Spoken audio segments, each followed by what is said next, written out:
There we go. Things are working, I promise. I just pressed the wrong button.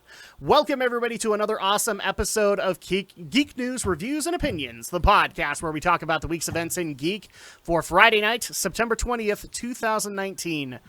The year is coming to a close ever so slowly, and I kind of wish it would hurry up in some cases because of some of the weeks that we have, especially tonight. But first of all, before we get into the stories tonight, first of all, I want to thank everybody who's coming in on our live chat. We really appreciate you guys coming on in. And I will also introduce my fellow panelists, fellow geeks, fellow YouTube creators, fellow awesome guys in general. If you guys aren't following their content, I don't know what to tell you guys because you're missing out on so much stuff, including those from Stephen Romney of Studio Ghost Utah. Do you know that he has years of backed up content that you guys might not have watched?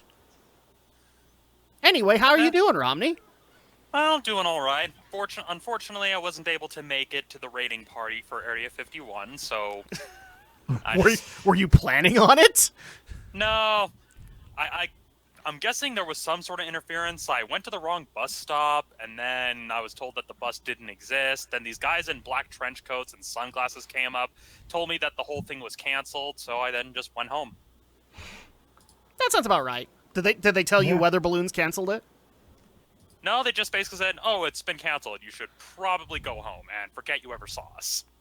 And then all of a sudden a flash happened and you don't remember anything after that. Yeah, all I remember is that the next thing I knew I was eating a hot dog, and I don't like hot dogs. Exactly. And we're also being joined by Alex the Shadow Blazer himself. How you doing tonight, Alex? I'm good. I'm a little tired because I'm glad it's Friday. And, well, in my case, I was told the event was canceled on the count of swamp gas, which refracted some light into Venus and maybe caught a weather balloon. I'm not quite sure, but yeah. Were you told this by an authoritative man in a black suit? I think I was. It's a little hazy now. But Did he talk with a kind of Texan, kind of Virginian accent? Yeah, I do remember something of a flash happening. But everything else is just a complete blur. I just remember a few things. Did you wake up with a hot dog in your mouth as well? No, I didn't wake up with a hot dog. Okay, I would have liked a hot dog. Oh, all right. Well, that's an interesting event for both of you. At least you guys weren't hauled off like those other guys were. Yeah, the only other thing I remember is some weird series of dance moves they told me to do, but at that point I think they were just messing with me. Probably. If you kept on hearing just the two of us in your head, that's probably what happened. No, it was something like it's like a walk with me, then slide, and then make your neck work, and then freeze. There be elite beats going on right now. Indeed. So, like I said, there are just those kinds of weeks that I wish could go a little bit more positive. But frankly, this week is, as I put in the title, a perfect storm. A perfect storm of crap. I didn't put the of crap just because YouTube would instantly demonetize, even though we probably wouldn't be monetized, but it'll probably be amended in the RSS feed. Well, and it's oddly fitting considering that it was pretty stormy today. It was, in fact. I don't know about you, Romney, but it was raining cats and dogs, and I officially discovered that my two daughters are afraid of lightning. Yeah, I was trapped in that rain. After I was finished working out in the early afternoon, it was coming down hard, and I was only wearing a t-shirt and shorts, so I had to run to my car after having finished a very intense workout. Yeah, I don't know about where you guys were, but I was at work when it kicked up, and man, we got like penny-sized hail where I was at. Yeah, pretty big. I remember there. I actually feel bad for one of my neighbors because today's our garbage day. And even though we told the garbage guys to please be more careful with the device on the truck so that it doesn't flip the lid over, this guy doesn't give a crap. And so he is as reckless with them as possible. I swear, if that thing could fling trash cans, we would find our trash cans about a mile off. Okay, now that needs to be a new sport of trash can fling where you just got all these garbage trucks just to see how far they can go. It needs to be in the Olympics. I need to see my trash guy representing the US of A because he's got it down. But he left one of our neighbors' trash cans open, and it was, I want to say, about a quarter full of just tiny little crystal balls of hail. And he's like, wow, I feel bad for this guy because he's going to expect a really light trash can, and he's going to go, okay, well, there's my hernia. So, and unfortunately, because of my kids, I didn't get out to warn him. But no, the biggest thing that happened for me was when we would start getting the thunder down here, a lot of the crackles that were happening with the thunder literally sounded like they were right above us, like right above the roof. And so all of a sudden, out of nowhere, we're having a quiet afternoon, and bang! And instantly, my youngest wakes up from a nap, and she's like, "Whoo, whoo, whoo, whoo, whoo." My oldest daughter immediately bursts into tears after that, which then chain reacts my youngest into chain reaction crying. And yeah, that was my afternoon. Was like every time the cracks would happen, and just like boom. Yeah. And unfortunately, they're not at the age where you can just tell them that that's Thor fighting off aliens. No, not yet. No. Although strangely, when they get to that point, I have a feeling that all I have to do is mention Thor, and they'll go. Because that's going to be the way things go. Well, depending on the direction of the movies when they're at that point. True. I have a feeling our live chat's going to get mad at us. You're like, you're delaying. You're delaying. Yes, I am. Yes, I am. So our top story this evening is actually a little bit from a couple of weeks back as well as here, mainly because we're going to be talking Vic Mignogna again tonight. So there was a couple of huge updates, one of which was, I can't. I know we were off that weekend for the podcast, and that happened, and it was basically a tornado of everything flying around on Twitter, roughly, and that was the TCPA hearing. And then we actually had some recent developments that happened this week. But before we get into the recent stuff and give our opinions on it, why did we wait so long to do the TCPA stuff? Here's my main reason, and you guys can agree with me or disagree with me on the matter, but I read every article that came out or that was being brought up in anybody's Facebook feed or in their news sites and everything like that, and there was always pieces missing or pieces reconstrued for that particular narrative, and that annoys the crap out of me, especially when it's done shoddily like a lot of these web pages did. And so I finally said, you know what? I'm waiting. I'm going to get this from the horse's mouth. I'm going to get the court transcript, and I'm going to read it. And I did. For 3 nights straight. All 157 long-ass pages of it. It took you 3 nights. It only took me 2 hours. It took you 2 hours, but you were probably doing the cram session. I didn't want to do that. Because if I did the cram session, then my brain would be melted right now. That's just the bottom line of it. But let's just go ahead and get into thoughts on the TCPA hearing. Long story short, lots of people were there. Everything, I think we can at least come to a consensus that there's pretty much everything there that was really weird. And probably nobody, and I'm talking no side of the court, no impartial people who were there predicted any of the stuff that happened. All right, none at all. Even the judge in the transcript itself is just like, I'm not used to being this many people here. Normally, it's very lonely during these sorts of trials. Yes. So, really quick, I'm going to go into the kind of final results of it before we get into the behavior and kind of explain that point.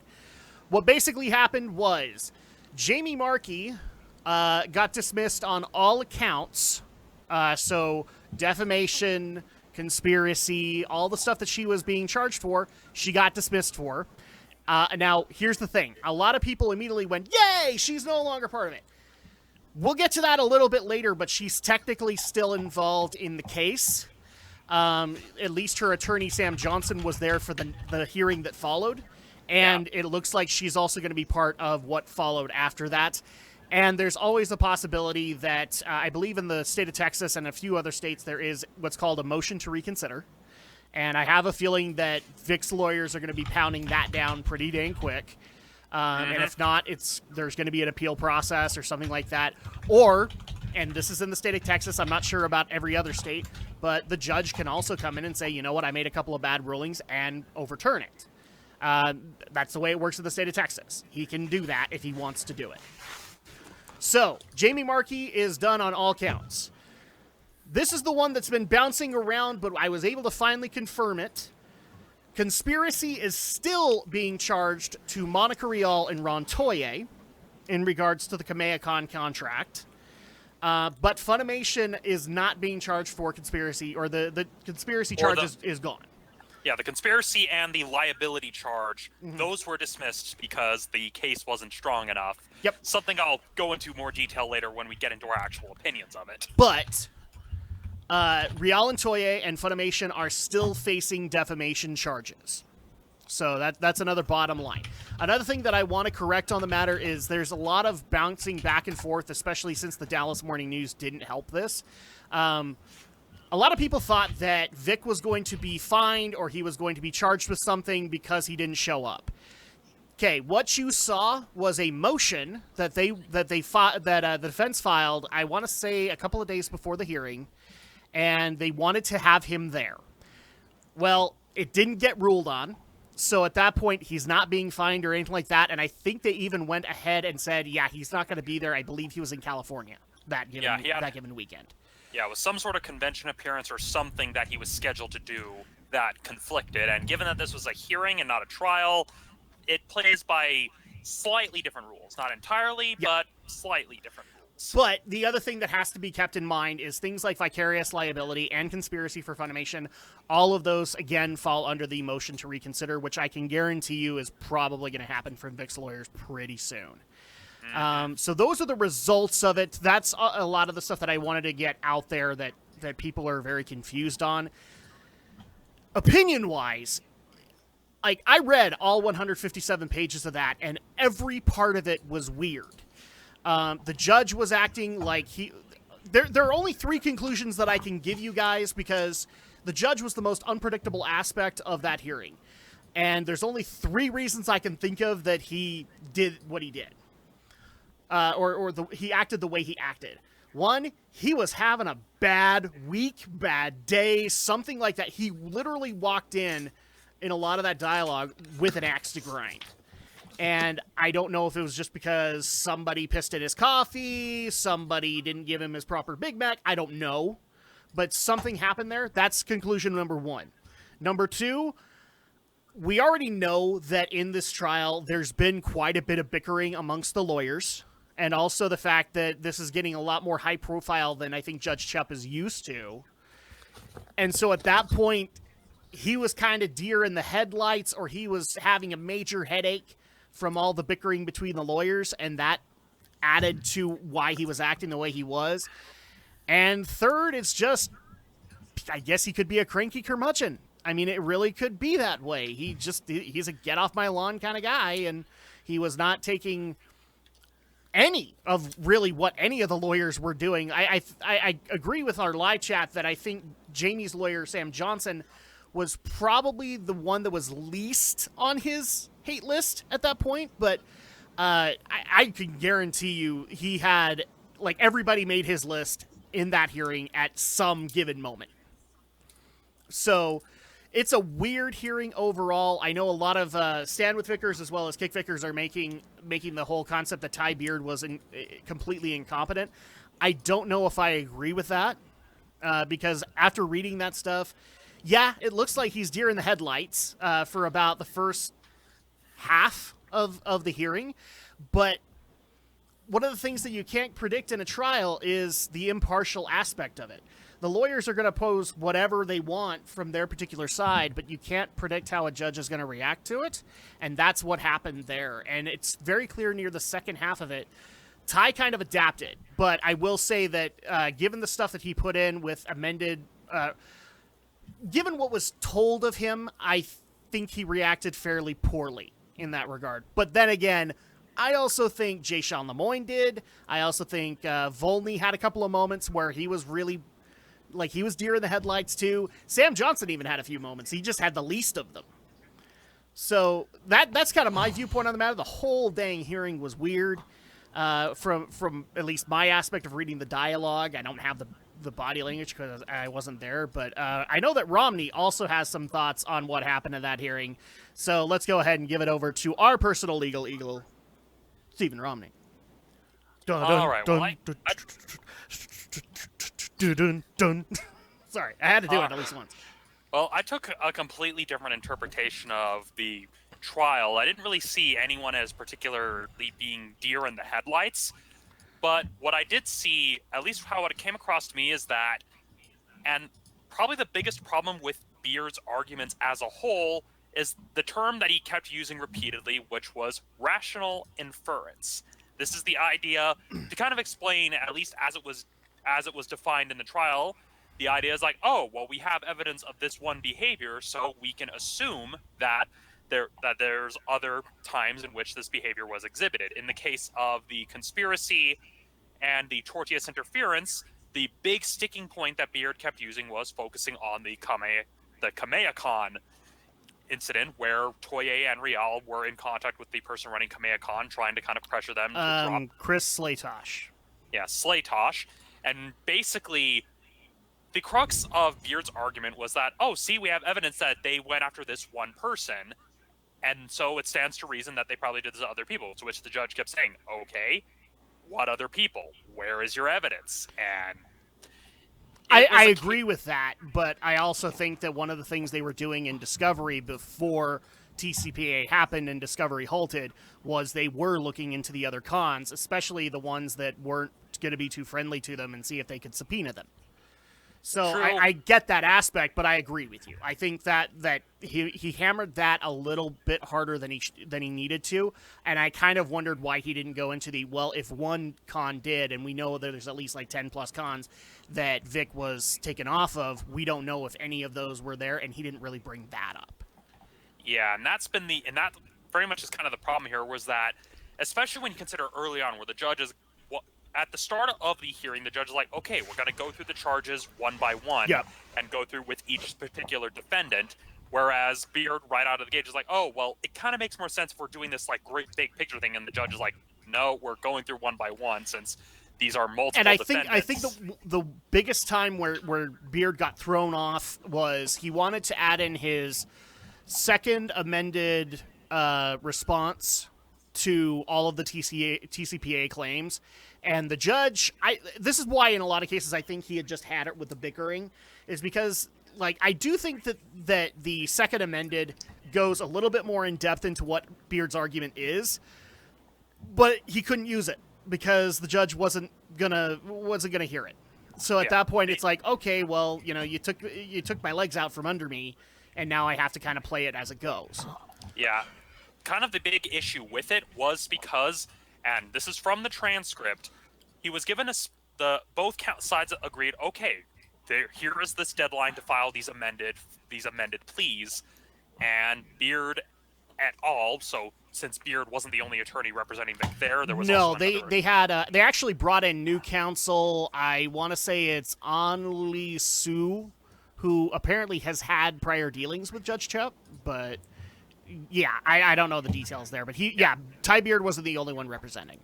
Yeah, and so basically what had happened is that they were given a specific deadline to file this amended plea, and they weren't able to meet that deadline, and that was kind of the big crux at the start of the hearing of, oh, well, which one are we going off of? Which one is in consideration? Yeah. And I could tell from the judge's language, like, hey, you can't just try to like slide different things in and out, and that was what the lawyer representing Funimation pointed out. It's like saying, hey, under these specific statutes of Texas law, you can't just tack on. But he wasn't just hammering Ty with that, because I don't know if you remember this, but he kind of hammered Volney and Lemoyne on it too, because they kind of tried to do it as well. They tried to get stuff in after. I mean, especially in the concept where Ty had a good argument that again didn't get brought up in this hearing, was the fact that the stuff that was required to be turned in by Rial and Toye, as well as by Funimation, it was 30 to 60 days overdue. They still hadn't turned it in. Their argument was that they wanted to protect the names of the 100 people who are on a list, and they wanted a Rule 11 agreement to keep confidentiality, which was its own hurdle. and that's why they were 60 days overdue. So that's another reason why I think the judge was just pissed. Everybody was late on everything in this case. Yep. And just looking at it, and especially given some of the examples that the judge even kind of countered both lawyers with regarding what would count as defamation, regarding like both defamation and conspiracy regarding the usage of social media, it was a case where things just weren't really thought through. And even the judge kind of said, oh, so what? And my kind of like my favorite quote of is like, oh, so if someone tweets something and I retweet it, does that mean I'm in conspiracy with them? And the example he gave was like, oh, so if someone puts up a picture of a cat and I like it, does that mean I'm conspiracy with them about cats? Yeah. But, I mean, the other argument that can be made, and I actually agree just after doing my homework on this, there was a lot of stuff that, I don't know how to explain it as well, but there were a lot of weird rulings that weren't finalized that Judge Chupp made that I think still aren't finalized, so at that point you can't really do anything about that. There were a lot of weird arguments made by both Judge Chupp as well as Ty Beard in those particular instances. I actually kind of agree that it did feel like, I can't remember what evidence it was, but where Ty was kind of trying to get around the Rule 11 agreement.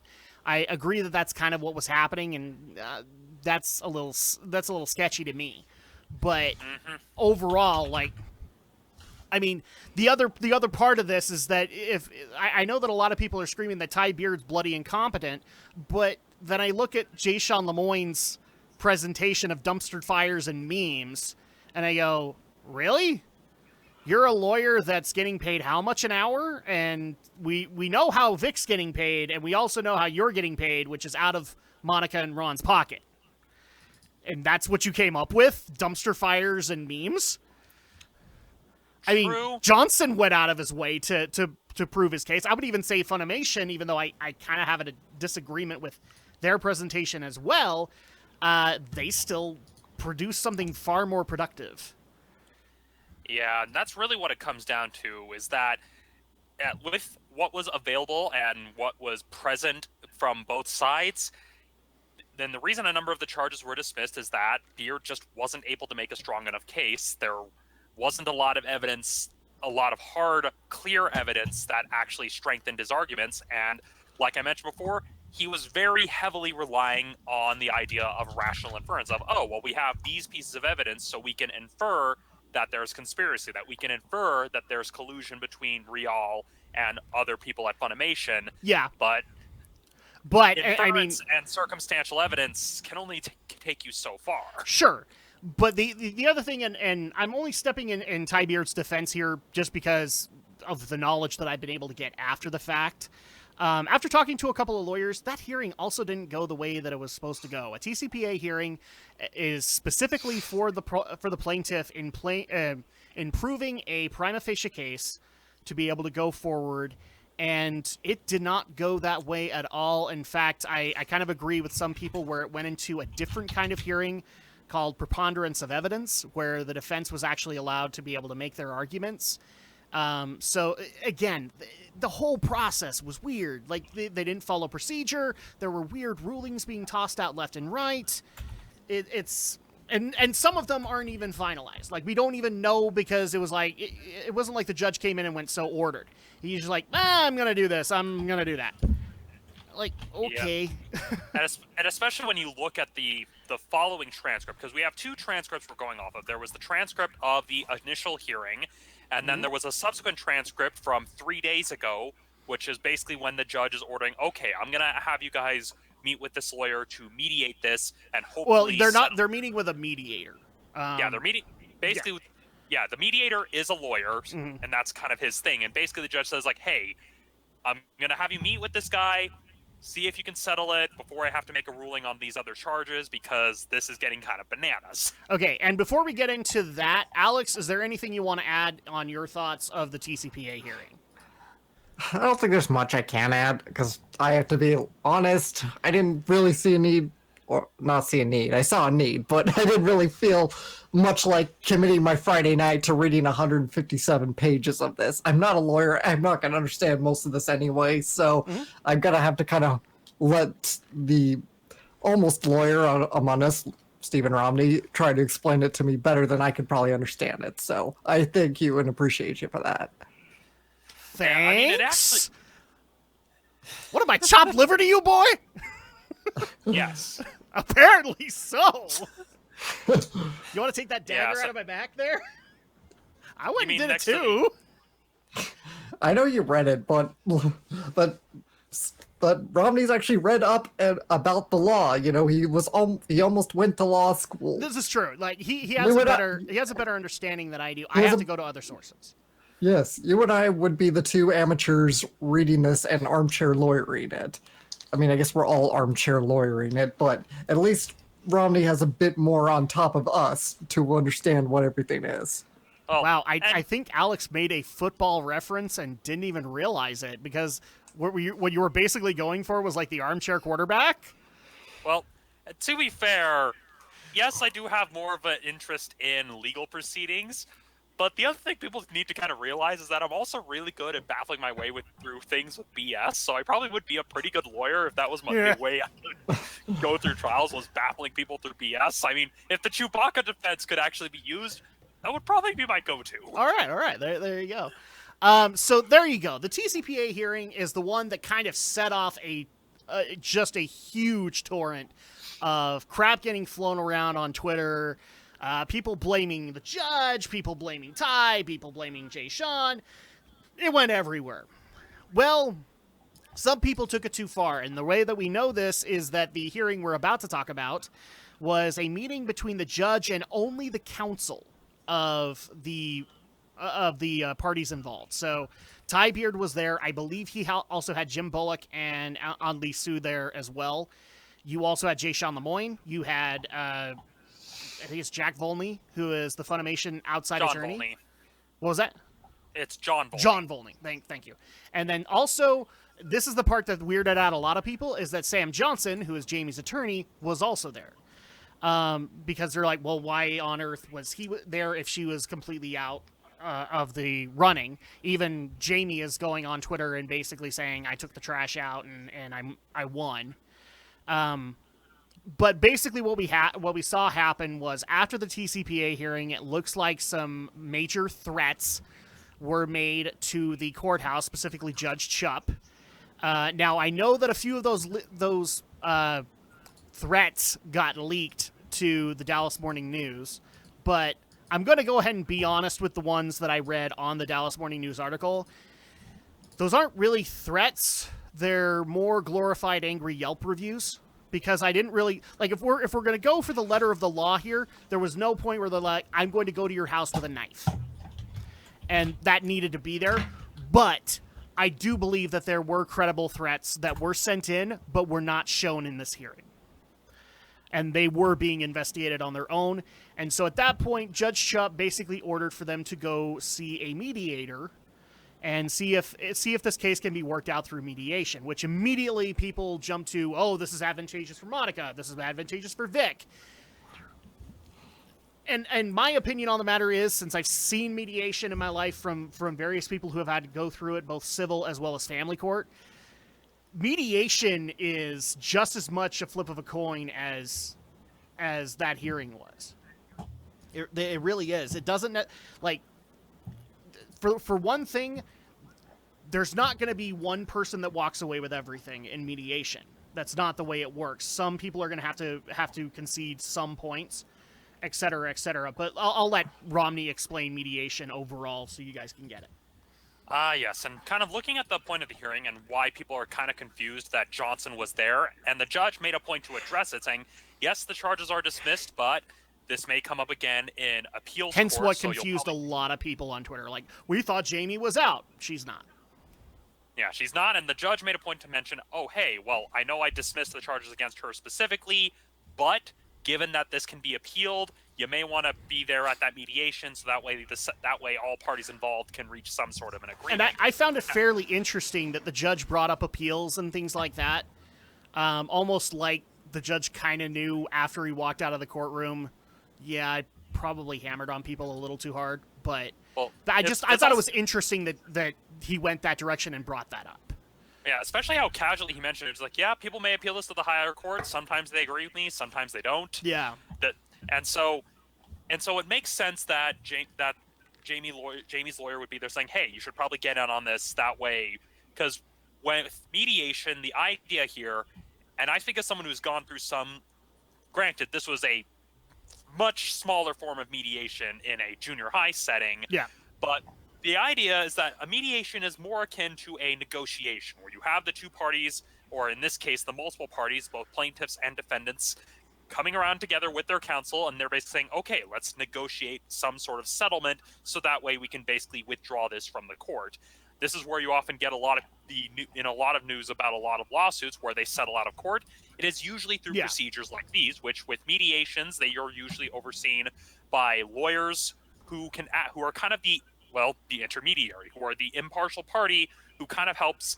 It's kind of equal parts referee, not really a judge, just a case of, okay, let's make sure that we all are on the same page, that once we have this settlement all drafted and ready, that everybody agrees to it, that we don't have any problems with it, and that we can all basically, the idea is to get everyone on the same page so that way they can say, okay, we've reached an agreement, we can withdraw this suit from the courthouse. The other thing that I also agree with Nick Rekieta on is that it's not entirely out of the question for mediation to happen.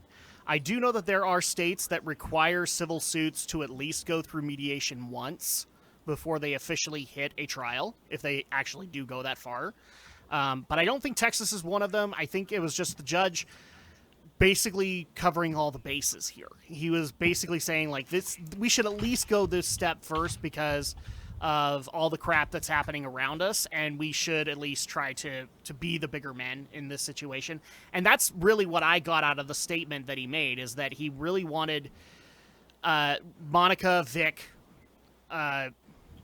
Jamie, Ron, all of them to stop, well, in his opinion, acting like children and come to the table. Now, this is another thing that I saw a lot of people online saying is, like, that's not going to be a good idea. Don't put them in the same room. The mediator's not going to do that.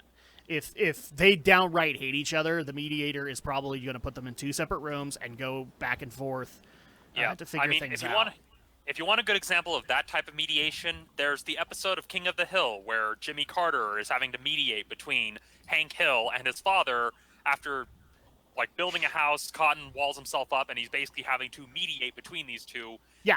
Basically, imagine something kind of like that, except one of them hopefully doesn't have a nail gun. Yeah, in some civil cases where people are still somewhat amiable towards each other, you could have them in the same room. This is not one of those cases.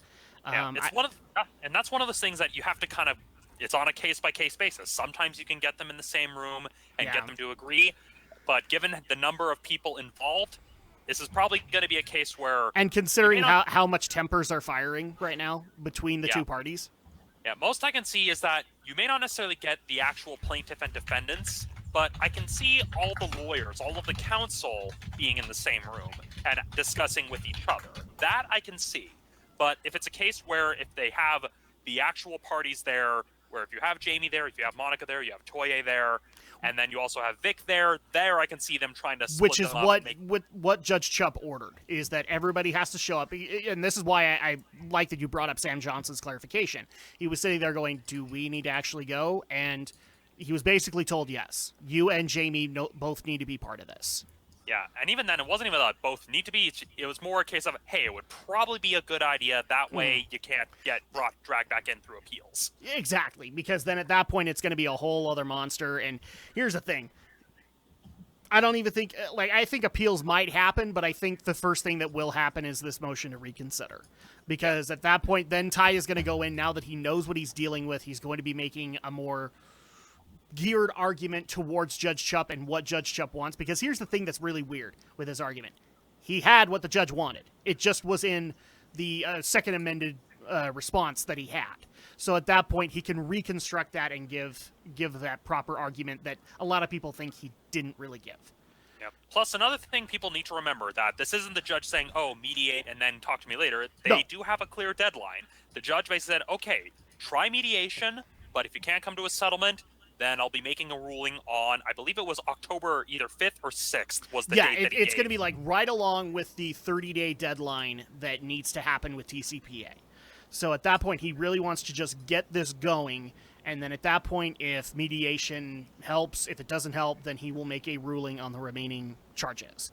And Beard, Harris, Bullock, and Hughes will respond accordingly. Or Jay Sean Lemoyne will respond accordingly for Monica and Ron. So at that point, the other thing that I also found very interesting about the order for mediation was the fact that he kind of brought the community into it and said that this is getting really ridiculous. And this is where I kind of want to dovetail into another aspect that we kind of missed. When we were on vacation, both me and Alex, the Chuck Huber affidavit as well as the Funimation audio got leaked. And so we really couldn't give our opinions on it, and Chuck Huber's affidavit was huge.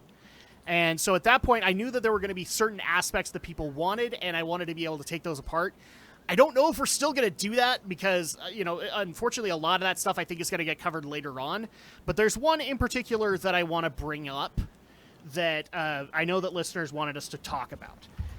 In the affidavit, he clearly states that there was one point where he tried to get everybody to come together, do some kind of a statement, and allow for the anime community to heal. But long story short, it wasn't very successful. He did usually what anybody in his situation would do. He tried to go more towards Monica and Jamie's way than he did with Vic, and it just didn't yield any success whatsoever, and I think even Chuck kind of regrets it now in later statements. But the other thing that I'm just going to go ahead and point out, and I think you guys can also chime in on this, I don't know if anything that he would have done would have mattered by that point, because I believe when he was trying to get this done was late February, early March.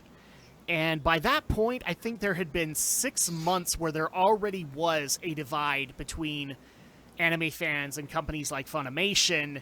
And especially by that point, Kick Vic and Stand With Vic were pretty much established at that point. I don't think it was as small a wound as he thought it was. I think it was basically the Grand Canyon at that given moment. Yep. I don't know if I can explain it any other way than that.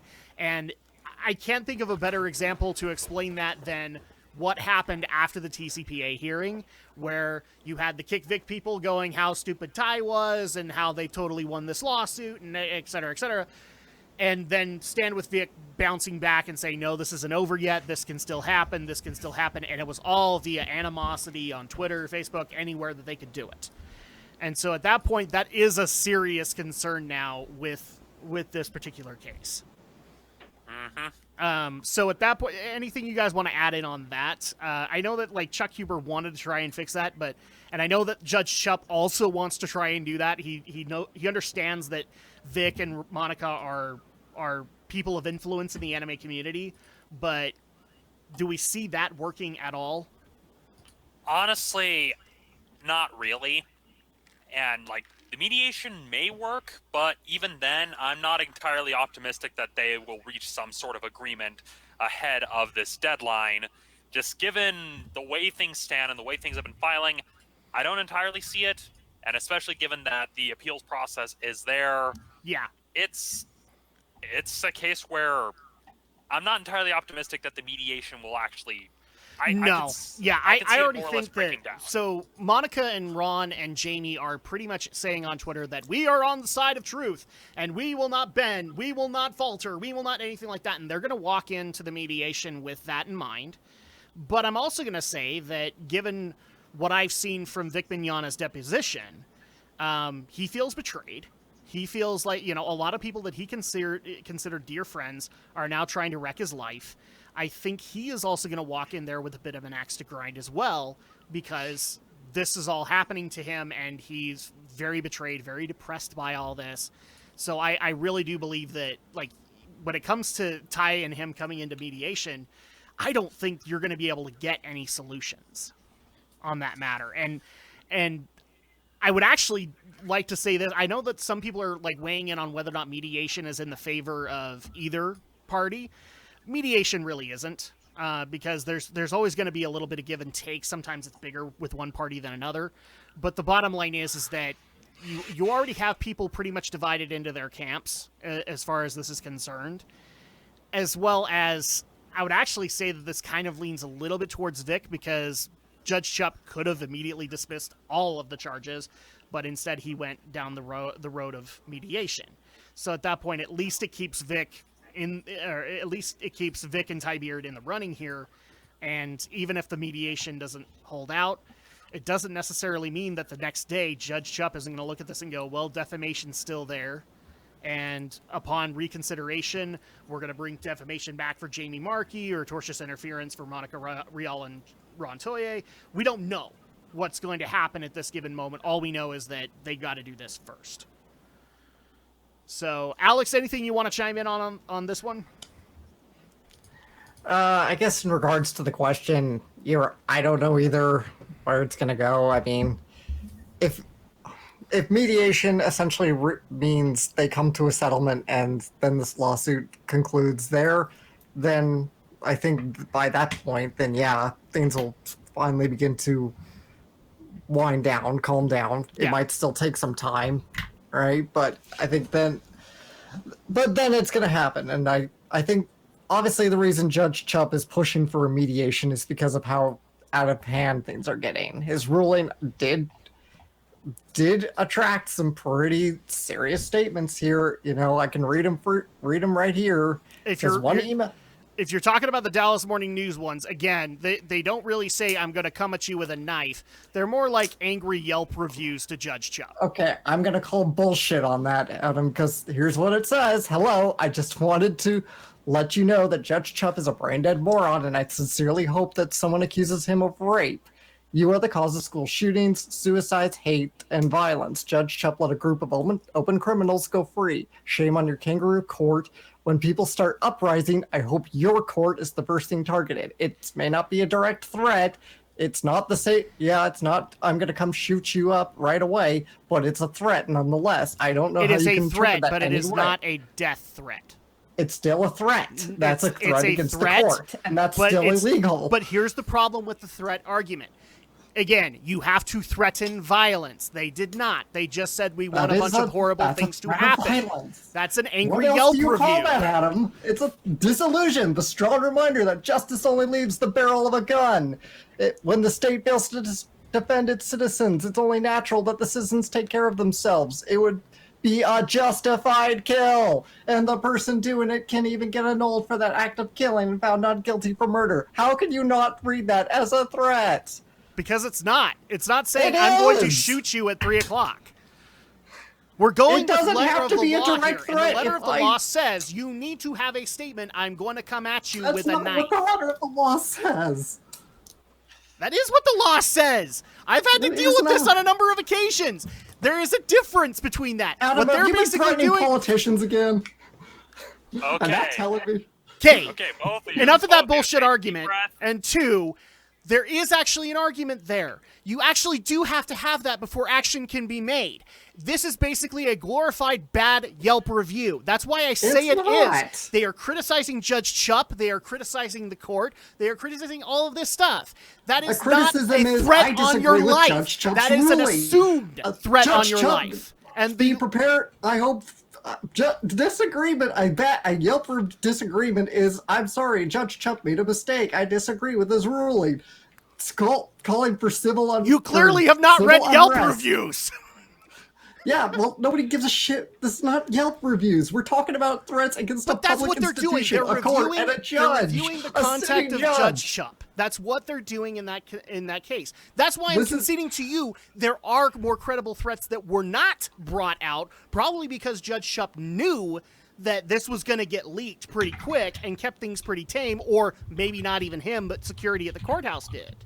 I think that there is a credible threat there, one that actually does say, I'm going to come in and I'm going to shoot Judge Chupp in the head. I do believe that there is one. I just don't think these were the guys that were doing that. That's just kind of my viewpoint on the matter. I'm going to go ask a real lawyer. Okay, looking in the context of the article itself, those two examples are examples that Judge Chupp provided to the attorneys at the hearing. Yes. So those are the ones. So that's why they were able to get it, because these were a matter of public record. This is what he shared with the counsels representing all parties involved, saying, hey, don't incite your supporters because this stuff is ridiculous. Mm-hmm. And And again, although it may not have had specific details regarding direct threats, messages like these are a point of concern, especially for people who are judges or who work in the legal profession. And so, like, yes, they may not technically be threats depending on the laws in Texas specifically, but you can't just ignore them. That's a case of, okay, No. well, clearly there's some. I mean, if this is the most tame of what he's received, it is a point of concern. Yeah, and that's why I'm saying, like, I'm guaranteeing you, these are the lighter ones that probably went in, okay? Because I can see the internet writing a lot worse than those. And those are probably the ones that are being taken as credible. Those are the ones that probably do say, yeah, we're coming on this day and we're gonna shoot Judge Chupp in the head, and we're gonna shoot his bailiff, and we're gonna shoot Ty Beard, and we're gonna shoot Jay Sean Lemoyne, and all that. And probably in the aspect of security, they kept those to themselves and they're investigating them right now. That's all I'm saying on the matter, is that yes, are these nasty letters? Sure. But judges get lots of nasty letters where stuff like of the same is being said to them, and they don't have these issues. And this is another thing that I would actually like to bring up, and I think it kind of lends also to Judge Chupp's argument, which is, and I'm going to have to cross the political line just a little bit to explain this, but given the kind of guy that Judge Chupp seems to be, he probably is looking at the Brett Kavanaugh hearings that happened last year and the ones that are recently, they're not hearings now, but the accusations that are happening now, and looking at the reaction that happened there, that's where I think that maybe he's also looking at this and going, wow, I could actually have this exact same thing happening in my court, and I really don't want that to happen. And looking at reality here, it could. There are diehards amongst both sides. They could go in and start beating the door down. Yeah, like there's numerous examples, especially in recent history of, well, crazy people doing crazy things. I mean, just in my own frame of reference alone, I can think of 3 different things that happened just this past month that very much can kind of stand as examples of people, taking things too far. Yeah. But all I can say to that is this is precisely why due process is a thing. Exactly. And here's the thing that I'd also like to point out on that matter. I just don't know if you can avoid that kind of concept anymore, because there is such a divide amongst the anime community because of this, that you're going to get people who are going to do that. I don't think Judge Chupp is going to walk away from this unscathed. I think he's going to have to deal with people protesting his courtroom because of whatever decisions he makes. And that's on both sides. I honestly believe, as much as I've kind of made my opinions clear here, I think both sides have issues with that internally. And they need to handle that as well. They really need to take that extreme element and go, that's not what we're trying to do. Because they both have it. Indeed. So, I mean, nothing will kill support for your movement, and this could apply not just to this particular case, but to any sort of political cause or anything. Nothing will turn people off your cause faster than, the violent extremists. Mm-hmm. The best way to handle causes like that, and this is something, there was an episode of the Art of Charm podcast that discussed this sort of thing, where there was a revolution. I think it was during the Arab Spring, where there were the people who overthrew Gaddafi and a lot of these political upheavals. And the guy they interviewed explained, yeah, the first thing you need to do is you call out these violent extremists, you disavow their actions, and get them as far away from your movement as possible. Exactly. And more people need to understand that, hey, you kind of need to do that, otherwise you're going to be seen as the crazy violent extremists. Pretty much. And the other thing that and I'm going to wrap up on this one, is that with the way that the behavior is going amongst the anime community, whatever side you're on, there's going to be repercussions for that. And not good ones by any stretch. There's a lot of stuff that I've been seeing being said on Twitter and on various social media, and even on comment sections for these articles, that kind of points to me that, back in the 90s, when games were being investigated as to whether or not they were creating addictive properties within certain people, and we had countless studies, even to this day, that happened on gaming addiction, this might because of all of this hardcore, we're in these camps. This might happen to anime as well, where some people are just going to start doing studies and saying that anime is addictive. And unlike gaming, where we were all kids pretty much, and we didn't really have a say in the matter, and it kind of got forced upon us, and that's why we all, like, when we see these studies come out, we're like, ugh, again. This is going to be kind of on them a little bit, because it's gone this far. So that's why I'm saying, like, we need to turn this back. This is a trial. It's going to go the way that it's going to go.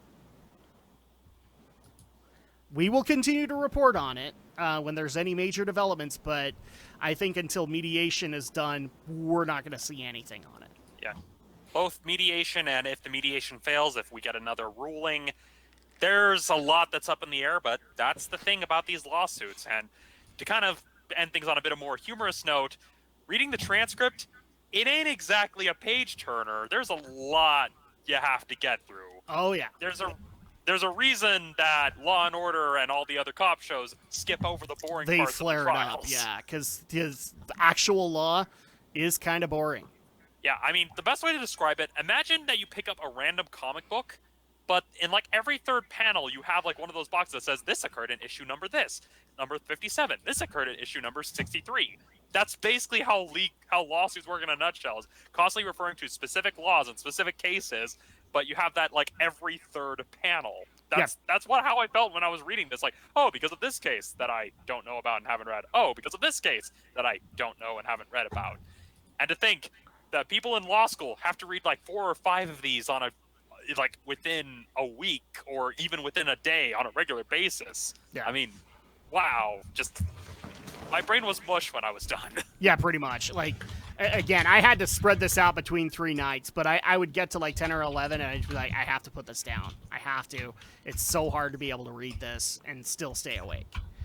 But nonetheless, let's go ahead and wrap things up because, again, the Vic case is just incendiary material overall. And, again, we will report on stuff that happens later on, but this is the opinions that we all have. And that's where we're going to leave it because it just depends on what happens with mediation. So our next story tonight is actually in regards to more Twitch bullcrap. We've been seeing a lot of suspensions and bannings happening over the last month or so, and for random reasons. But this one also came up quite a bit this week. And it's for the, I think I'm saying the channel name right, for the Twitch streamer Cuco. I think that's how you say it. Cuco is as good as mine. Cuco got her account suspended for 3 days for violating rules about sexually suggestive content. Now, what's really funny is that one of our listeners brought it up, and their story actually had sexually aggressive content. Kid you not. I can't remember who. I'll need to dig the story out, but it actually had not sexually suggestive, sexually aggressive content. So that's a thing.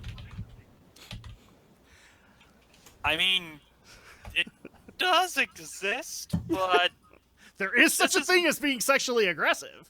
Yeah, but this is not really the podcast to discuss what that would look like. I mean, we already deal with demonetization. This is one of those times where I'm kind of glad we don't have either Brinton or Aldo, because then we would go off on a tangent for that. I kind of wanted to avoid it. Anyway, so the Twitch streamer Cuco over the weekend decided to do some live streaming, but also in cosplay. Specifically, that she is dressed up as Street Fighter's Chun-Li. Now, here's the thing. I get why Twitch did this. You do? Because I don't. I get why they did it on principle. I don't think they looked at anything of the stream, and here's how I'm going to prove that. Is because they looked at that and said, oh, cosplay of Chun-Li, and immediately assumed the Chun-Li we've seen in every Street Fighter game. The high slitted dress, being able to just, get a look at her cooch whenever you want when she's doing her kicks. But they didn't look at the stream. And the reason I know that is because I'm looking at the picture right now. And considering what she has on, it's actually fairly tasteful. And I actually agree with her sentiment that she got it a size too big. It does look a little big on her, So at that point, she tried to go out of her way to not be sexually suggestive, and she still got suspended for being sexually suggestive. Note to self, don't ever dress as Chun-Li on Twitch. I can't say it. I think it's a lot of bullshit. It's just pure bullshit. I do too. In a lot of cases, I could probably bring up a dozen that are way more wild than this.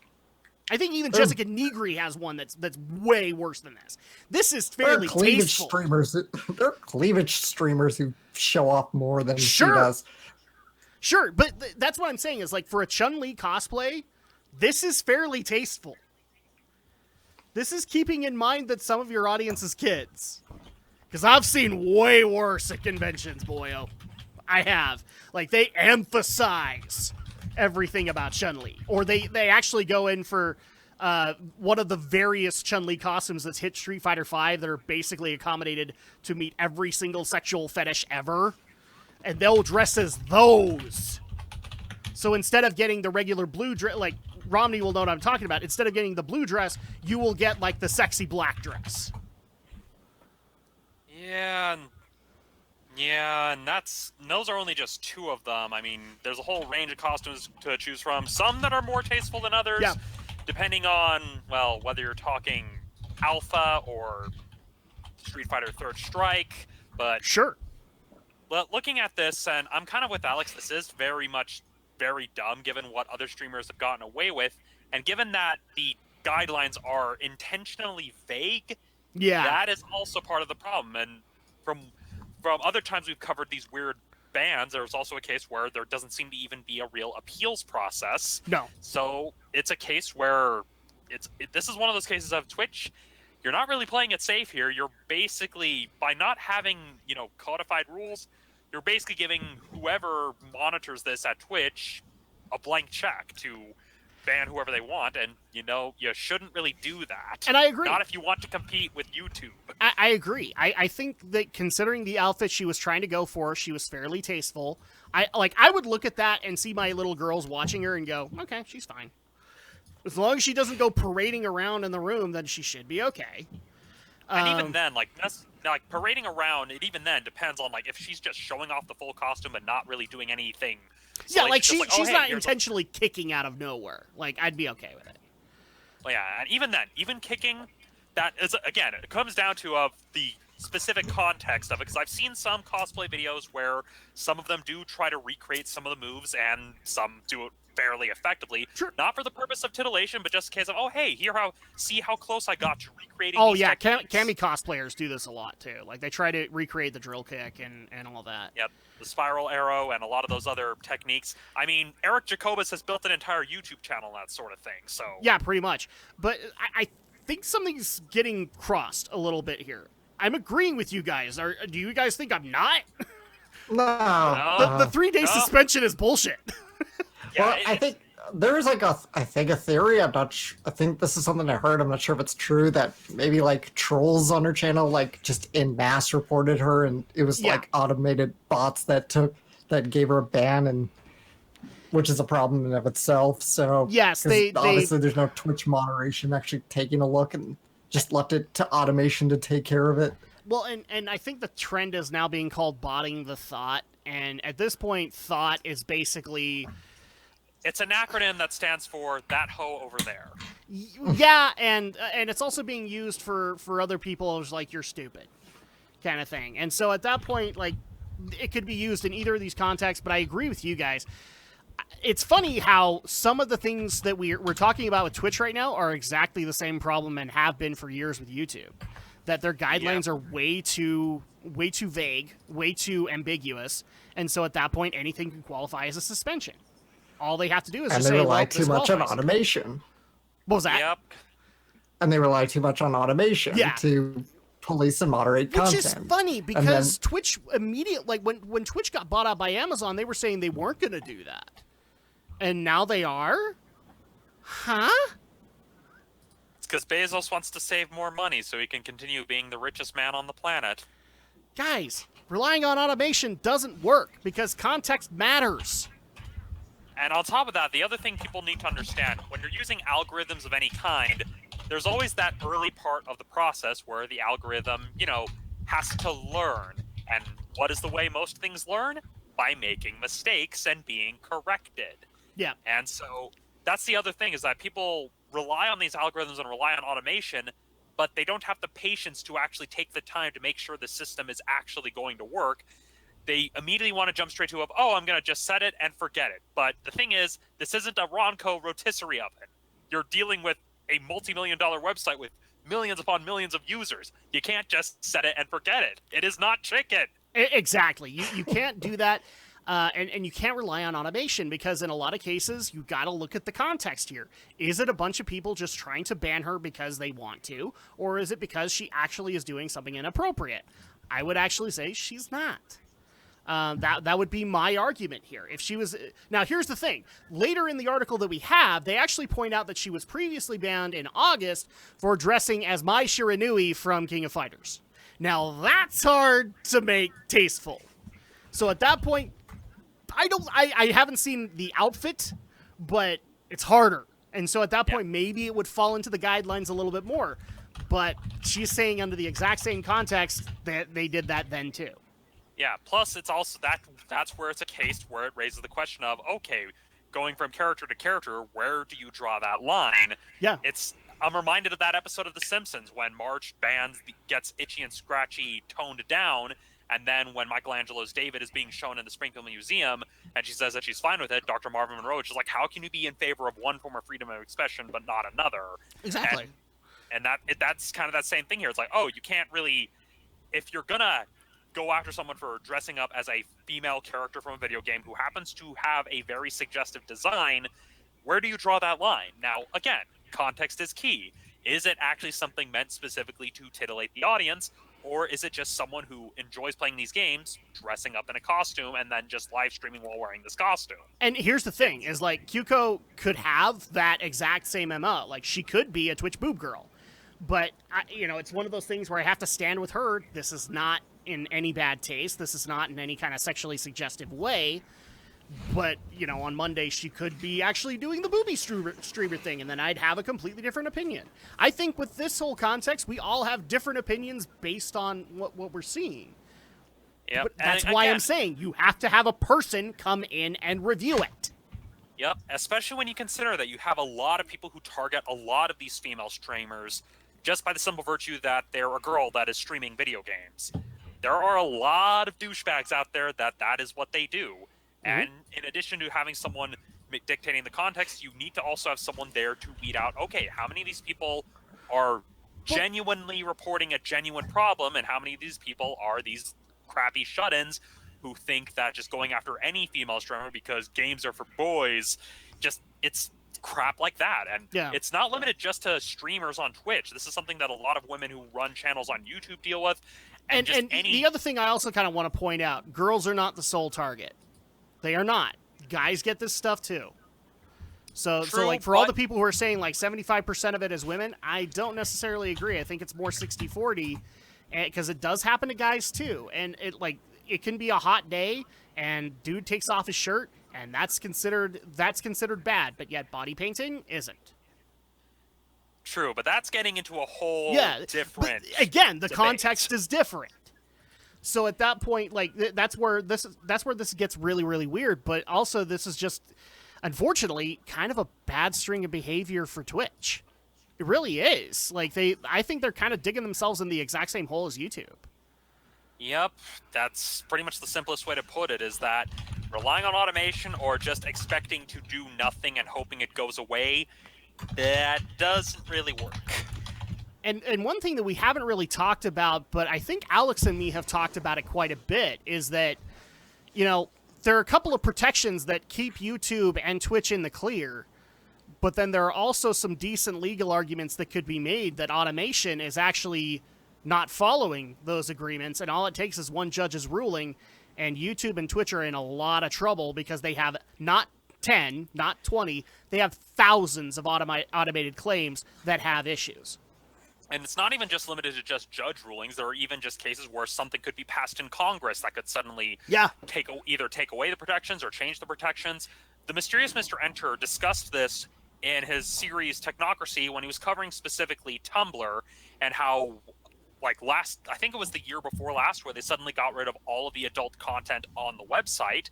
And that was in response to a specific bill that was passed in Congress that, when you look at the letter of the law, isn't exactly enforceable. It just is one of those feel-good bills that everyone passes because it sounds good.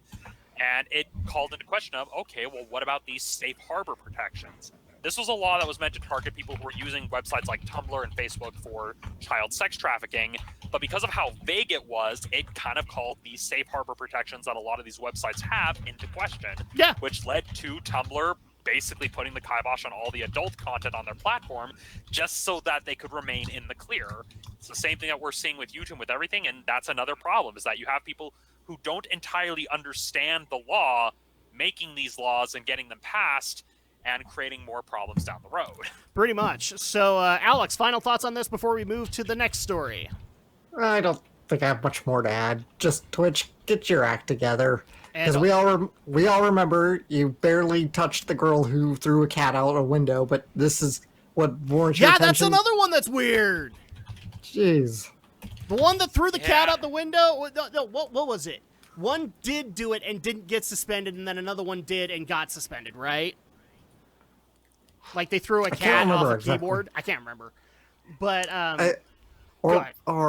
Okay, I know there was like a couple of incidences with people and animals. Maybe one was YouTube, because I remember there was a girl who was like really aggressive with her dog, and maybe that was YouTube. But I Yeah, also that was remember hearing YouTube. about the cat.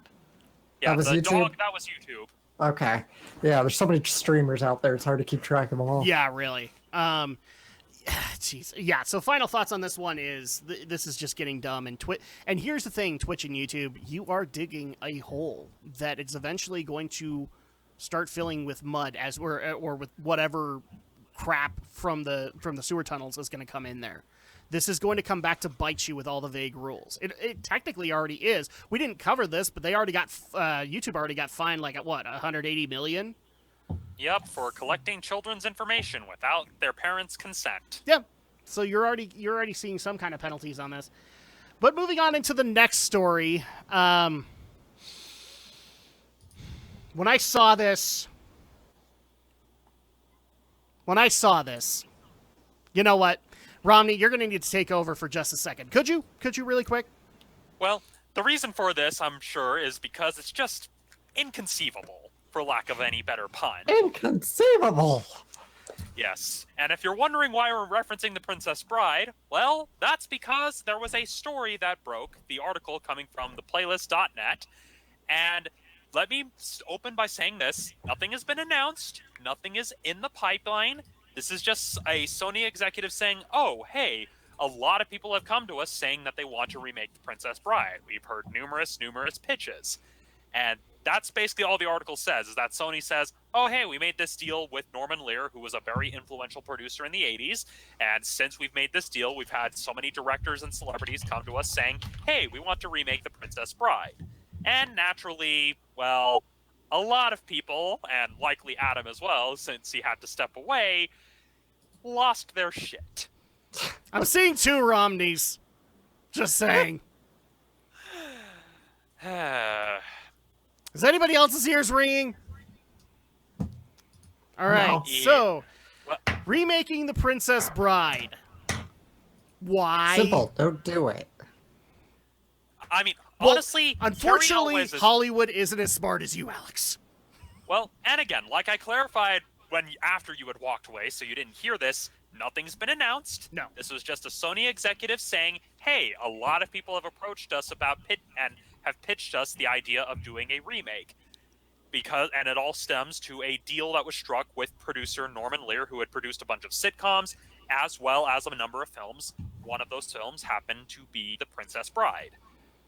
And so it's also a case where you run into the issue of, okay, would it be just a remake, or would we have a readaptation of the novel by William Goldman? But that's a whole separate thing that we could get into. But again, nothing has been announced. This is just Sony saying, hey, a lot of famous people have been wanting to remake this movie. We don't have anything in the pipeline yet. We just keep getting pitches.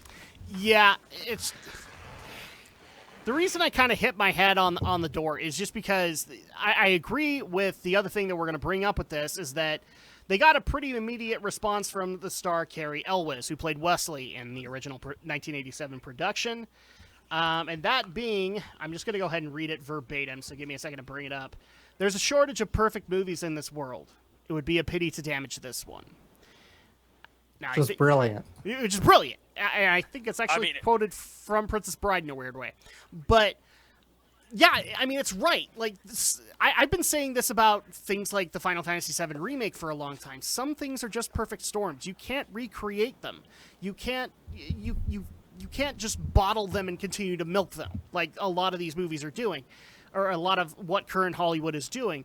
This is just something that will stand out in the ether for forever, not just because of the good like the overall goodness of the movie for movie buffs, but also speaking from a pro wrestling standpoint, this is pretty much the last appearance that anybody saw of Andre the Giant.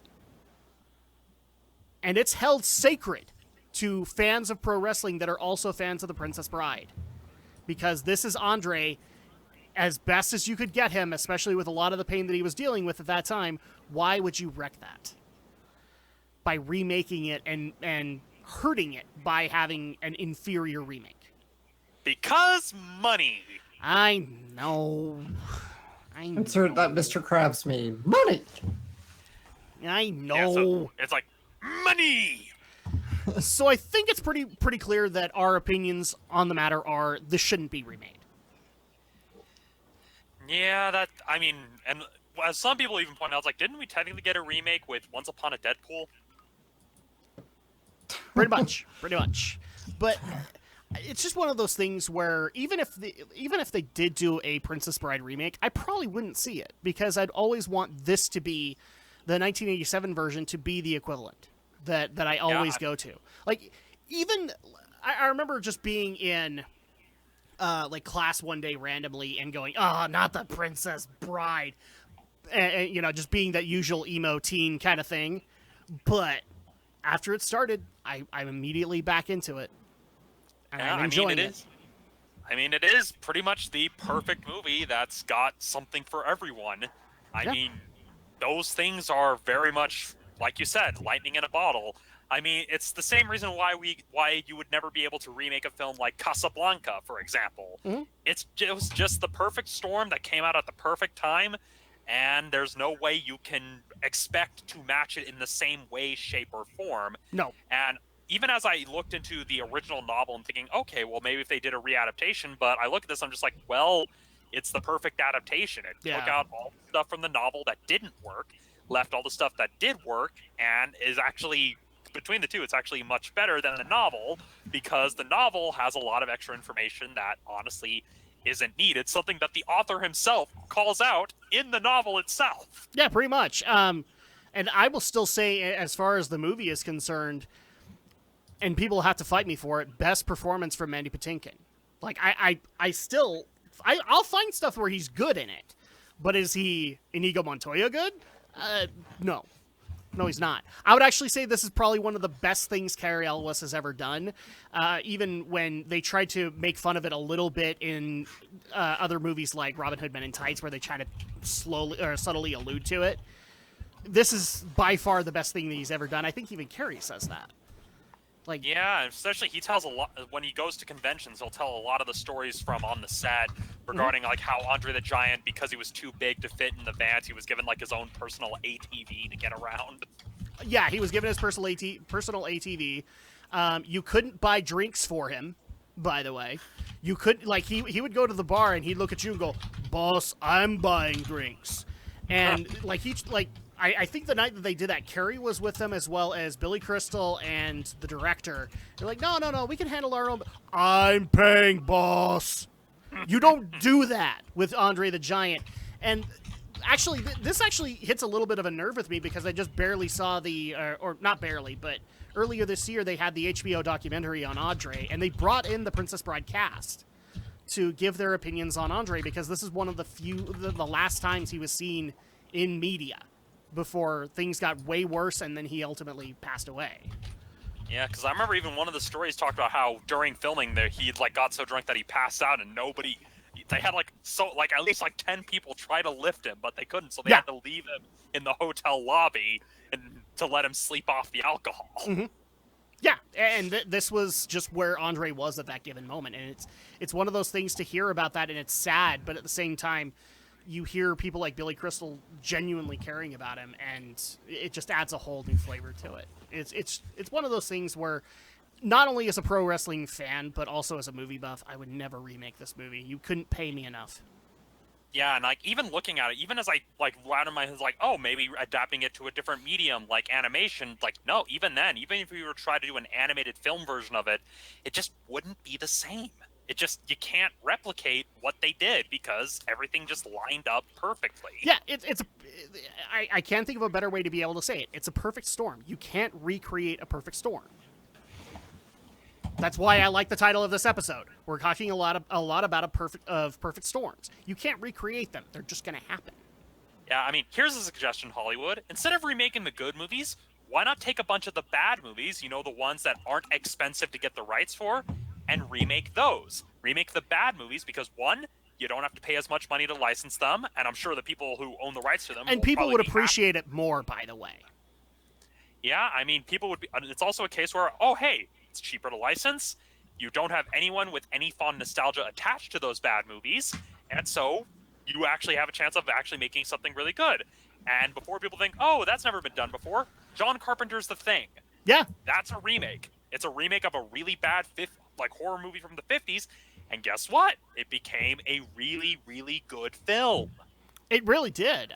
In fact, is it considered to be John Carpenter's best work? Yeah. No, depending on who you ask. You've got the people who say Halloween's the best. You've got the Big Trouble in Little China crowd. You've got, the guy's made a lot. I'm saying from a Hollywood perspective. I think that is considered to be Carpenter's best. Is when he recreated. At least it's certainly in this probably any Carpenter's fan is probably gonna have that movie in their top 10. Yeah, easily. Yeah. It's just hard because Carpenter, just has that unique sort of imagination where a lot of the movies he's done, they leave an impact. Between The Thing, as well as Halloween and how influential it was, as well as the Escape from New York, I could gush about John Carpenter for 3 hours. Yeah, as far as I'm concerned, I'm trying to think of a bad work that John Carpenter has. I don't think he really has that many. He's kind of like James Cameron, where everything he touches turns to gold in a weird way. Even though we get tired of the isms from James Cameron. Yeah. But, okay, final thoughts on this one, because I think we've pretty much hit the nail on the head. Please, Hollywood, do not remake this movie. Yeah. How about you remake some of the bad movies? That's my statement. That's a really good point. Give a legitimate round 2 to some of the movies that people have either gained cult following for or something to that effect. I don't know how many times I've seen petitions for recreate Troll 2. Make it better. Or here's another example, Waterworld. Yeah. It underperformed. You probably could get it for real cheap, and it's a case of, hey, Universal, consider remaking Waterworld. Maybe get an actor who can actually express emotions. Yeah. Yeah, I can't really argue with that. No, not really. Or if you really want it to be like the original, well, I'm sure Keanu would say yes. Honestly, now I'm actually curious. Okay, a Waterworld remake with Keanu Reeves. I actually would want to see that now. Wouldn't that be Cyberpunk 2077? Oh, burn. Well, sorry. But yeah, point being, there's a lot of bad movies out there. Another more recent example, are people really going to be mad if you decide to, remake The Mummy? If we just pretend that the Tom Cruise one didn't exist? We don't pretend. It doesn't exist.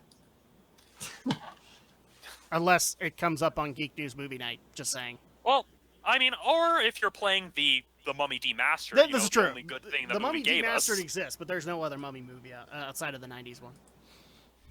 That's just my opinion. All right, so moving on into the next story, because we took a long time with the Vic situation, and we're now just barely getting into the Hour 2 stuff. So, Angry Joe Angry Joe's been doing stuff. Lots of ranting, lots of angry. Taking on the ESRB because of NBA 2K20. That's been a thing. That's literally the story that we have here, guys. So I think it's actually even a couple of weeks old, but yes, Angry Joe has decided his next target is the ESRB for, quote, failing us and not following their actual guidelines. And with all the loot boxes and the gambling that technically happens in video games right now, following the adults-only tag that they have. Alex, you probably watched the video that you put up. I know the basics of this. Is there anything you want to add to it? Yeah, I don't think he's not necessarily advocating for a complete adults-only rating on the game, but NBA 2K does have obvious simulated gambling. There is, I mean, obviously there's real payouts, but there is like an actual slot machine in the game that you can play, and the game has an E for everybody, when the game should, at bare minimum, have a T because, well, under ESRB's own terms of guidelines on their own website, you can read, simulated gambling usually falls under the T for teen category. There's a reason why Pokemon has since done away with game corners and slot machines so they can maintain their E rating. Yeah, and a lot of the loot box stuff, I think also because of the length of the gambling that you're going through, also falls under the AO tagline, doesn't it? Just how in depth it is. I don't know. Because go ahead, Ronnie. Looking at it, it's kind of one of those cases where a case could be made, especially given the recent pushes in places like the EU that have really been clamping down on the usage of loot boxes and other similar mechanics that a lot of companies like 2K and EA have been finding to so keep much alive. So that Steam is appealing the French government's take on it. Yeah, and so it's very much a case of where, in terms of whether the gambling that's implemented into 2K20, NBA 2K20, it's a case where a case could be made. A case could be argued if the ESRB was one of those institutions where you actually had to, argue cases. Yeah. But it's a case of where an argument could be made. There's lots of arguments that could be made in the concept of microtransactions, loot boxes, all of the stuff that's come out over the last few years that I've been kind of making this argument with friends, but I'll make the argument now. Do we actually need to come to a point because of loot boxes and everything like that where the ESRB needs to re-rate their system? Honestly, I'm starting to think so. I'm starting to think so as well. Given that the laws are starting to change, it would probably be in the ESRB's best interest to update their criteria to reflect these changes. Now, I understand the ESRB only really operates in North America, but given that a lot of games are made in North America and distributed to these other territories where they have to already deal with these things, and unlike in the US where the ESRB is monitored by the video game companies themselves, it's a private entity, organizations like Zero in Japan are sponsored by the government, as well as basically Japan, the European Union, even in Brazil, the rating system in those countries is monitored by the government. So I feel it would be in the best interest of the ESRB to at least update the criteria slightly, because that's what we have with the Motion Picture Association of America. They, over time, every so often, they update the criteria for each of their ratings. What people don't remember, the first Matrix was rated R when it was first released, but then since its release, it's been retroactively re-rated as PG-13 by today's standards. Yeah. So the ESRB should probably do the same thing with their own ratings. Like, look through and thinking, okay, let's update our criteria to account for different types of gameplay that have come out since the last time we hammered out these criteria. And so, I mean, the movie ratings, that's what they do, so I don't see why the ESRB shouldn't do the same. And one part of the argument that I don't think a lot of people are taking with these loot box suits that are happening in various countries, as well as some states here, is that the other issue, the loot boxes themselves are an issue all on their own. But there's also a problem where a lot of these games are making them literal requirements to be able to get some of the better stuff in the game. And one of the examples I'm going to actually use from Angry Joe's video is where he actually talks about the Galaxy Opal Dominique Wilkins that you can earn in the game. If you pay, you get it a little bit quicker, but if you want to be able to do it right, they've actually calculated the amount of wins you would need to unlock that card. You would need to play 1,000 games in NBA 2K20 to unlock him the hard work way. And that just brings me back to, you remember the golden days where Darth Vader was like 600 plus hours of hard work if you didn't want to go into the loot box system in Battlefront 2? And how much people screamed about that? That's the issue that's happening here. You're making it so that the only way to properly succeed in a quick and timely manner in these games is to use your loot box system. They're not an option, they're required. Yep, and that's the sad future that a lot of companies are heading to, because that's the same issue we ran into with Assassin's Creed Odyssey, where in order to get levels and move through at a highly rate, from what I was told, like those XP boosts. Yeah, you needed to use the XP boost to be able to get leveling up in an appropriate manner. Otherwise, you would get stuck. That's a problem to me. When your internal systems are so much required by your loot boxes or by random drops or things like that, where you literally cannot go further in the story until you buy into their systems. That is bullcrap.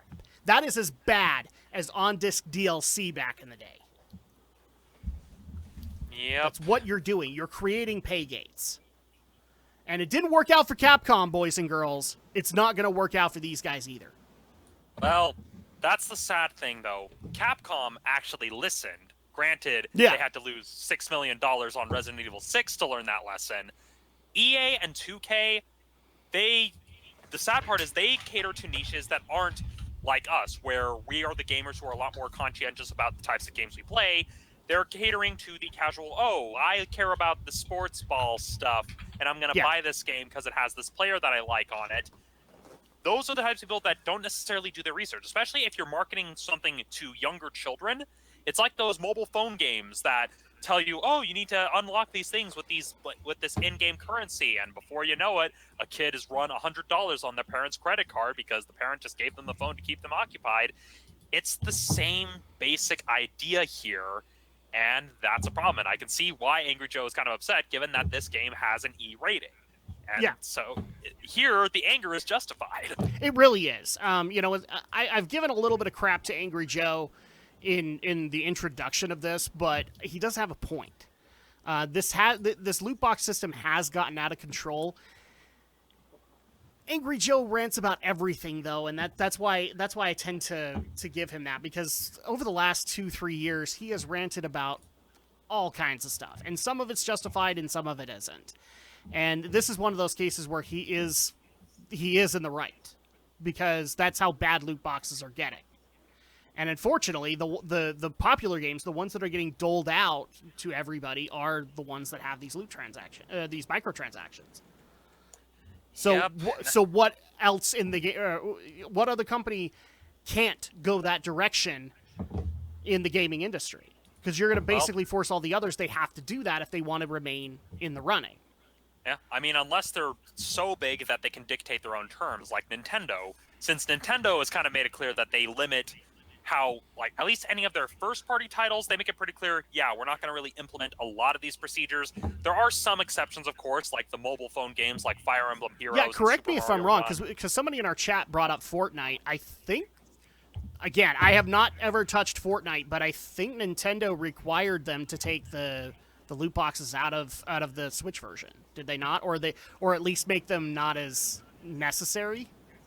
I'm not entirely sure, especially given that Nintendo's a little bit more eager to allow cross-play compatibility with the other platforms, so I'm not sure how strict Nintendo has been, since there have been a number of games released for the Switch that do use those loot box mechanics. Yeah. But it's a case where Nintendo, being big enough that they're still in the console market, is probably the only example of a company that has made a firm stance of, okay, we're not going to implement this in any of our major titles. For the mobile phone stuff, we'll leave it to those people who develop our mobile phone stuff.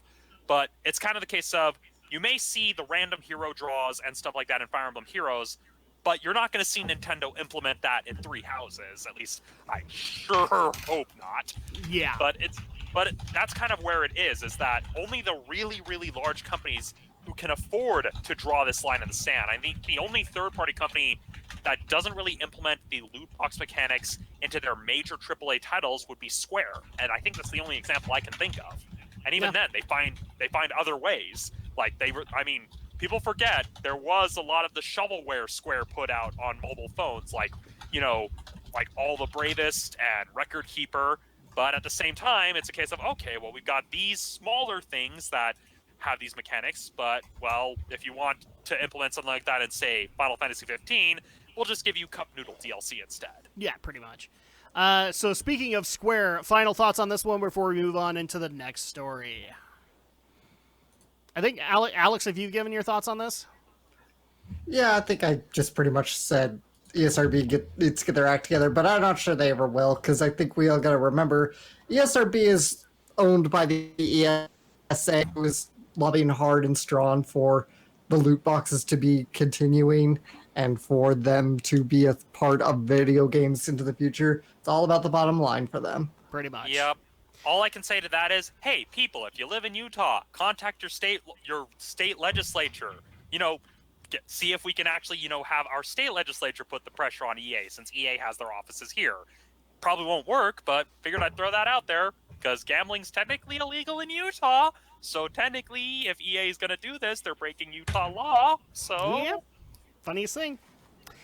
So moving on into the next story. Speaking of Square, so Square actually threw a couple of people off this last week when they made the announcement that for those fans who are looking forward to the Final Fantasy VII Remake, but not necessarily the combat system, they are going to introduce what they call Classic Mode, which is basically, in a weird way, utilizing their new engine to imitate turn-based action, where they're actually going to use their combat system to imitate turn-based battles like what happened in the original Final Fantasy VII.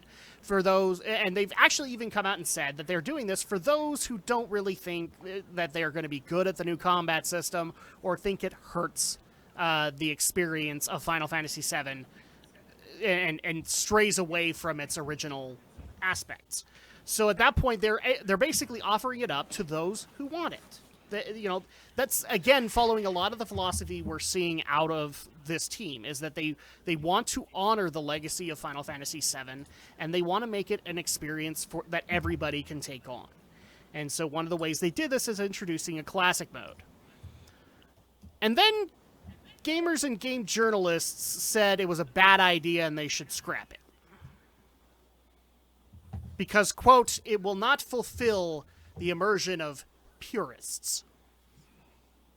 Well, looking at the way the mode is described, I can see where they're coming from, but at the same time, I look at this and I'm just like, really? Are people really, really that dedicated to the active time battle system? I mean, yeah, it's an interesting system, but come on, it hasn't aged nearly as well as people say it has. And I speak as someone who has recently played through some of these active time battle system-based games like the Final Fantasy IX remaster, as well as the remake of Final Fantasy IV. Yeah, it's a unique mechanic, but come on, people. Come on. I at least will give a compliment to Square that they wanted to be able to do this, to be able to bring in as many people as possible. I appreciate that. I appreciate that they have enough love for their fans that they want to be able to make it something that everybody can enjoy. And if they have the manpower and the time to be able to do it, great, good on them. If that's their call, they can decide to make that call. And let's clarify: the classic mode isn't a strict this is going to make it into an active time battle game. No, it's using the combat engine in the game to roughly imitate it. Yeah, it's a rough imitation. The idea is that with the classic mode is that, because in the game, as we're getting, in the normal settings, you are able to control the characters, usually the party leader, which would normally be Cloud, and in order to build up your ATB bar, you can use basically manual attacks, whereas classic mode basically automates it, where while you're waiting for the bar to fill, the characters will dodge and use these melee attacks basically controlled by AI to basically go along with the whole, okay, it makes it look a lot more cinematic, and then once the bar is filled, you're then able to more or less pause the battle and issue commands like you would if it was an ATB mode, where you had wait mode enabled, which, for those of you who may not remember, for people who played the old school Final Fantasy games, you had the active time battle system where you waited for the bar to fill up, everyone kind of stood still, and as whoever got the bar filled up first, both enemies and party members, they would be able to do their attacks or their abilities first.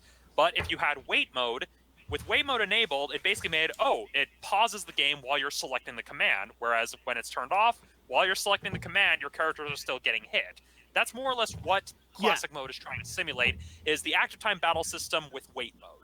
Pretty much. And so at that point, I'm at least happy that Square Enix wants to be able to do something to accommodate to those fans, and I'm kind of irritated at the games journalists who are saying that this is a bad idea and it won't work. I think in a lot of cases, some people will. I can already tell you guys when I pick up the FF7 remake, I'll experiment with it. I'll see how it looks, and I'll try out both battle systems. They both look fairly interesting to me, so that'll be cool. But I don't see the reason to poo-poo on this. Well, yeah, and I can definitely see this being a good idea for maybe younger players who maybe aren't as good as action games, who kind of want to be able to be more of the strategist of it. I can see this working for them. It's like, they don't want to worry about having to run around and attack enemies while waiting for the bar to fill up. I can see that working. Especially, I'm going to predict this right here. I can see a lot of the games critics reviewing the remake using this mode to get through the game. Oh, definitely. Definitely. Yeah. Because the other thing that's also being kind of said about the classic mode is that it's not going to reduce difficulty by any stretch, but because of this classic mode, you will be able to get through battles probably a little bit quicker. And again, they have to review story, so they're going to do this. They're going to use this mode, which I guess that means they're not purists, according to them, which, again, it's just a stupid analogy for games journalists to make. This is another thing where you want to pick and choose who you're going to piss off. Yeah, plus it's a case where if you're going to remake a game, do something different with it. I mean, I know a lot of people want it to basically be the HD remasters we've been getting for 8 and 9, but come on, people. If they're going to go through the process of remaking it with a brand new engine, then if they just went back to doing the exact same gameplay system from the 90s, it wouldn't do that well. I mean, the reason it worked for the Final Fantasy 3 and 4 remakes is because those were portable games, and so naturally it kind of lent itself to that. But for a AAA console release, trying to do it the old school way with the old time battle system where everyone's standing in a line waiting their turn, I mean, it worked for me back then because the graphics, were kind of primitive. Seeing the Advent Children style graphics and having the characters standing in a line waiting their turn, no, it would not look good. I mean, you want to talk immersion breaking, that would be immensely immersion breaking. Yeah, I mean, this whole argument is just driving me crazy, because I know that a lot of people are going to use this classic mode, and this is just another example of, where, because I find it funny, you bring up the FF8 remake, or the remastering of it for Switch. And I don't know if you saw this or not, the controversy that followed that, Romney. I'm assuming it's the censorship of the monsters and stuff? Yes, to some extent. And in some cases, remodeling the monsters, because I guess the model didn't cross over that well. And I actually looked at some of the censoring that they did, and I literally looked at games journalists and went, what's wrong? It looks fine. Aesthetically, Siren looks a little bit better, in my opinion, with what they've done with her. She was full-on frontal in 8, but I think this is actually, what they've done with her is fine. It adds to her aesthetic, and everybody's like, no! She must be naked! I mean, come on, people. This isn't if you really want to cry censorship, this isn't the worst.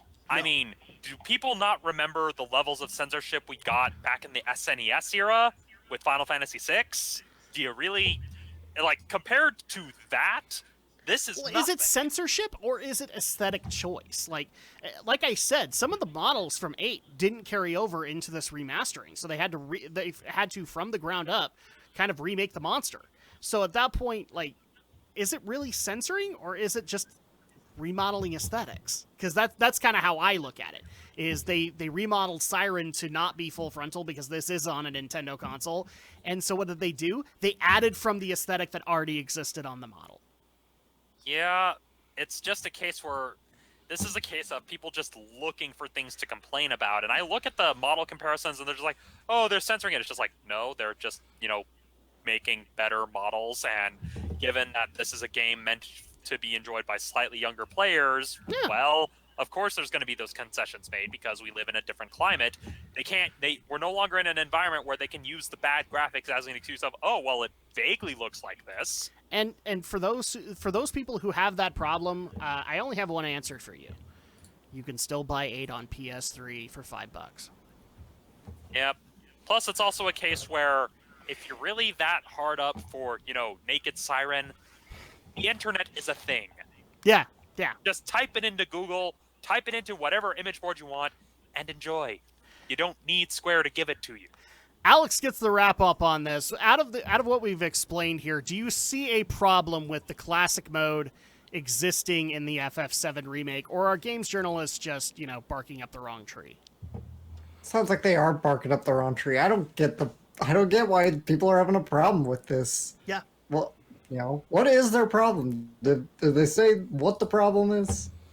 Just that Is it there, won't be aesthetically. Just that it won't be aesthetically pleasing for purists. Yeah, it's not even the aesthetically pleasing. It's more that people are upset that it's not going to be the classic ATV system from the original PS1 game. Yeah. Well, if you really want the old school classic, then you're just gonna have to go play the old school classic. And that's also available for $5 on Switch. Well, actually, Switch I think has it for 10, and then PS3. Actually, I think it's more like 15 on Switch for the new cleaned up version. But yeah, PS3, and PSP. If you still have a PSP or a Vita, $5. Yeah, not that hard. Go play it the way that you want to play it. That's literally what I'm saying on the matter. I mean, if you want to go real old school, here's my challenge to all of you saying, oh, well, it's not like the old school style. Okay, go play the Chinese bootleg NES version. No. Those are always fun. No, I can't even think of Cloud looking 8-bit. I can't do it. Well, I've seen footage of it. It exists. Someone, literally, this group of people in China made an NES version of Final Fantasy VII. And, yeah, it basically plays about as well as any other Chinese bootleg of a game not meant to run on the NES. Pretty much.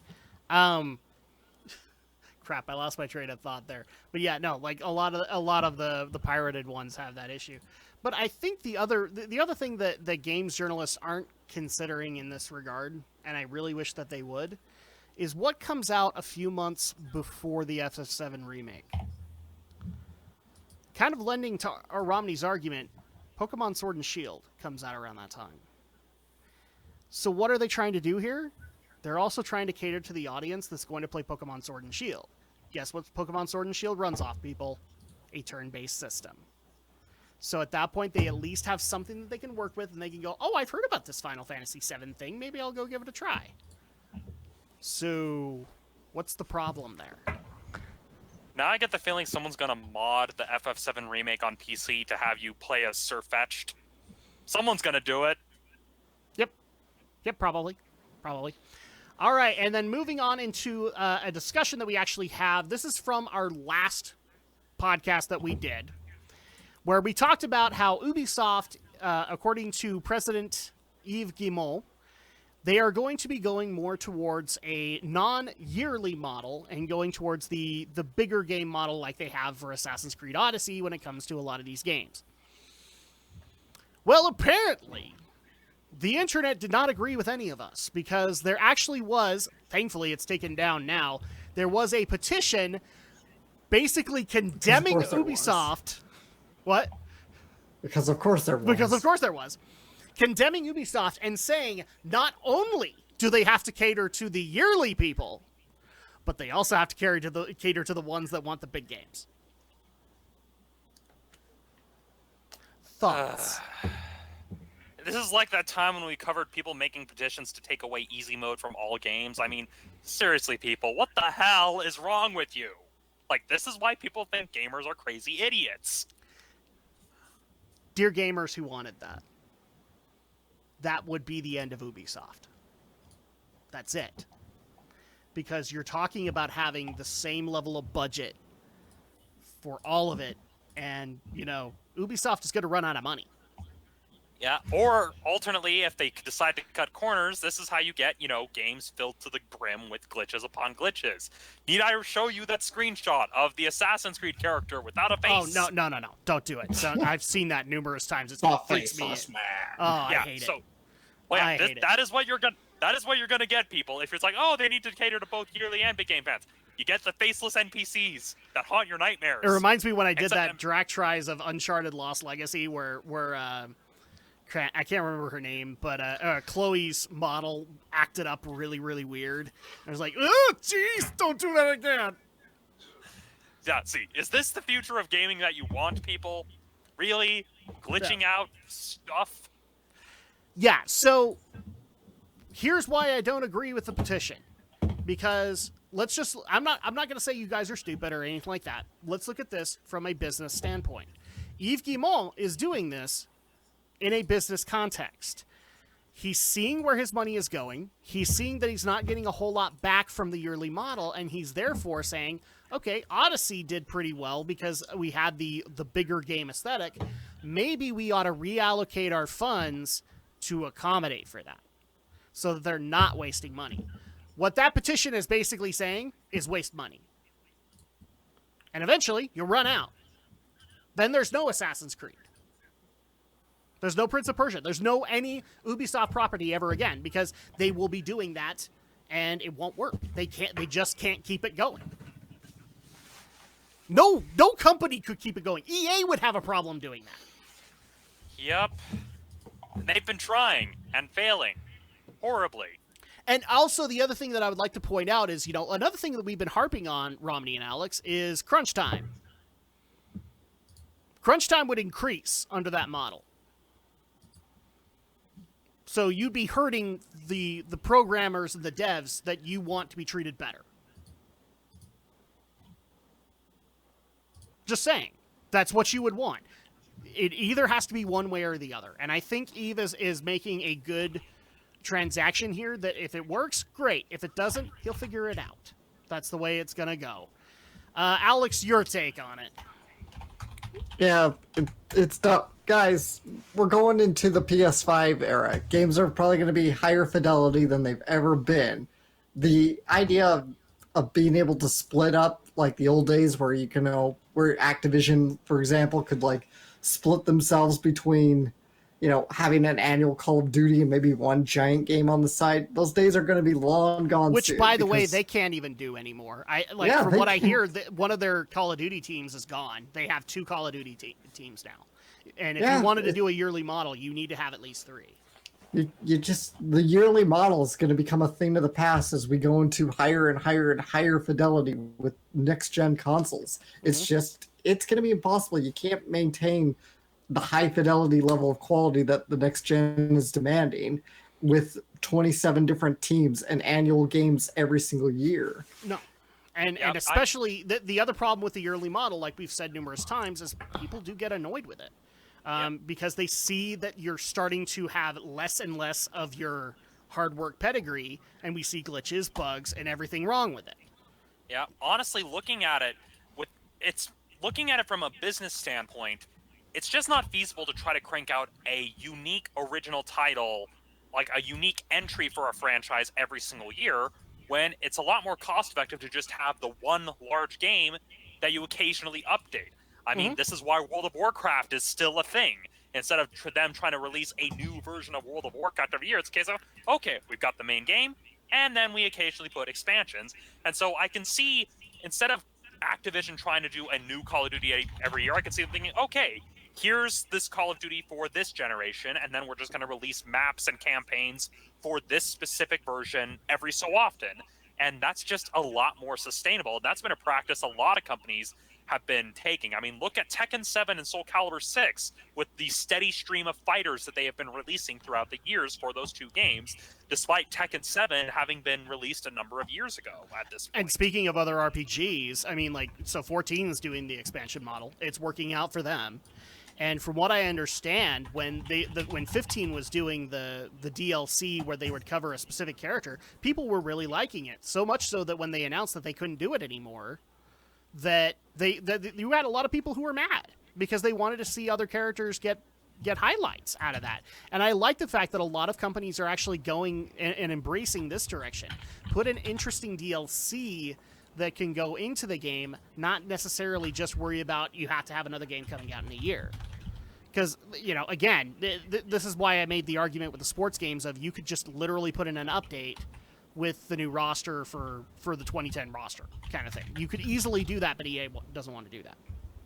No, because people pay for those yearly releases. They do. Mainly, and games like that are just a lot easier to manufacture because, it's not like they literally digitally render every single player's unique face. You've basically got the helmets, the shoulder pads, and all you have to change is the jersey number, basically, and occasionally the color of the skin. And what's really kind of sad is I kind of wish we would have had Brinton for this discussion, too, and maybe me and Alex will have to bring it up with the playthrough that we're doing with him, is that, because he's a fan of the Watch Dogs series. Watch Dogs would still be considered a big game franchise. It doesn't come out yearly, comes out every other year, and they go out of their way to at least make the game experience as immersive as possible, and they do take the time and put in the hard work to do that. And I know for a fact that Brinton doesn't like the Assassin's Creed yearly model, and so I would dare to ask him, how would you feel if Watch Dogs went into a yearly model? Because I think he'd hate it. I think he'd hate it because it wouldn't be able to live up to the games that he's played since. And that's the flaw of the yearly model. It can't. Yeah, it doesn't really work that way anymore because we've got engines changing every so often, we've got console generations changing every so often, plus online play has become a much larger component of the gaming market now. And so if you're constantly trying to release a new title every single year, there's examples of this, of flooding the market. Look back when Capcom released 50 bajillion different versions of Street Fighter 2. Yeah. Naturally, people got kind of sick of, is this the Street Fighter Turbo Hyper Dash Plus Extreme Egg Making Edition? And then later on, when they did the exact same thing with Street Fighter 4, they got equally as mad. Yep. And so that's why Capcom doesn't do it anymore with Street Fighter 5. They've gone the online model of, okay, we occasionally patch it, we occasionally sell DLC with these new characters. Yeah, but it's they re-released Street Fighter 5 with an arcade edition kind of deal, but then that was it. They ended it. Everything was DLC up until that, and at that point. So that was actually a good idea in the long run for Capcom because I already saw a lot of people going, arcade edition. That means there's going to be an Ultra Arcade edition and everything like that. So now we're going to actually move on into a listener's question before we wrap things up with also another Geek News Movie Night announcement. So the question that we actually have, and I think it's actually a good one to be able to ask to kind of end this podcast, even though it kind of went negative a few times, on a more positive note. And this is a gaming question. In the last 5 years, what can you say is the one game you have put the most hours into in the last 5 years? And I now here's the thing. This guy did not give this charity. I will give this charity. You can say a PC version, and you can say a console version, and if there is a handheld, I'll let you have that too. But just one. So, I will go ahead and go first, because, well, my PC version has to be WoW. It has to be. I probably have more hours in WoW than anything else, because I love playing World of Warcraft. I have no problem buying the expansions or anything like that, so that's easily got to be where most of my hours have been put in the last 5 years. Console, that's where it gets harder, because I would honestly say I can't think of one that's gotten like a majority of hours unless I go into franchise, not necessarily specific game. I will say that there is one game over the last 2 years that has gotten a lot of love for me, and that is Dragon Ball FighterZ, just because I can play that, go in, do a fight for 5 minutes, and get out, and it works. Like, because there are a lot of times, because of kids, I'm up at 2 in the morning, and I can't go back to sleep, so I can just go in, do a quick fight, and I'm tired. So I would say probably the console iteration there would be Dragon Ball FighterZ, or actually, no, that's another 2-year one too. Like Stardew Valley also had me for like 2 years as well, where I would just go in and mess around on my farm and be done with it. But it wasn't for like 5. It wasn't like for 5 years. hopefully that answers your question. I haven't really had one that has been for the span of 5 years in consoles. And if I was going to go down the handheld route, I'd say probably Metroid: Samus Returns. I've played that a lot over the last year or two. Let's go with Alex. What would be the game you have put the most hours into? God, 5 years is And such I'm a going to stop long you span from of looking up time. your total hours on the games. Don't do that. Do it off your head. Okay. Do it off the top of your head. I don't know. 5 years is such a long span of time. I've had a lot of games I've sunk time into in 5 years. Mm-hmm. So it could be almost any. I've like got probably 20 games I could name. I don't know. I guess for really, because 5 years is such a broad time, and I played a lot in 5 years. Okay, so you would kind of have the same problem that I would, where it'd be like, okay, you played something steadily for like 1 to 2 years, but not necessarily for the whole 5. Yeah, it's not even just the matter of playing consistently for 5 years. It's just in 5 years I've played a ton of stuff that I've sunk a lot of time into. I mean, I'm not sure why they went with such a big range of time when it'd be like, oh, maybe the past year, maybe the past month, whatever. But Here's okay. why. Here's why. He didn't put this in the question, but I can guarantee. It's because we have games like The Witcher now. We have games like Horizon Zero Dawn, where you can put hundreds of hours into it and you always find yourself going back to it. I still have friends that, even though Red Dead Redemption 2 is out, they still find themselves going back to Red Dead Redemption 1 and playing. And they've been doing it for years. And so that's probably what's happening here, is that this guy plays a lot of Skyrim, plays a lot of Fallout, and that's why. That's my guess, listener. I'm not speaking for you. I mean, there's a few ways I guess I can approach this. It's like, in terms of, say, games I always kind of revisit, then I'd say any number of Pokemon games, because I will always pull up a Pokemon game every so often from, like, almost any gen. Like, very recently, I actually decided to pull up Pokemon Yellow again, but I'm actually having some fun with it by putting on, like, a Pokemon randomizer, you know, the kind of, like, challengers, like Nuzlocke challengers love to use, where they'll just randomize everything in the game. So Pokemon's probably one of them.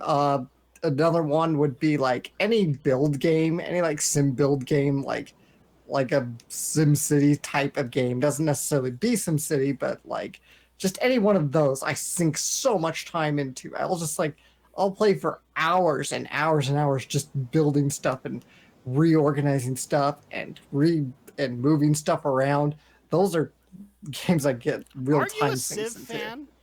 Civ, no. Okay, I've never played any Civ, so I can't really say. I wouldn't say I'm not a fan. I've never played any Civ. You've never played any of the Civilization games? No. Okay. They look a little too strategy focused for me, as opposed to me, who's just more in it for the sandbox factor. All right.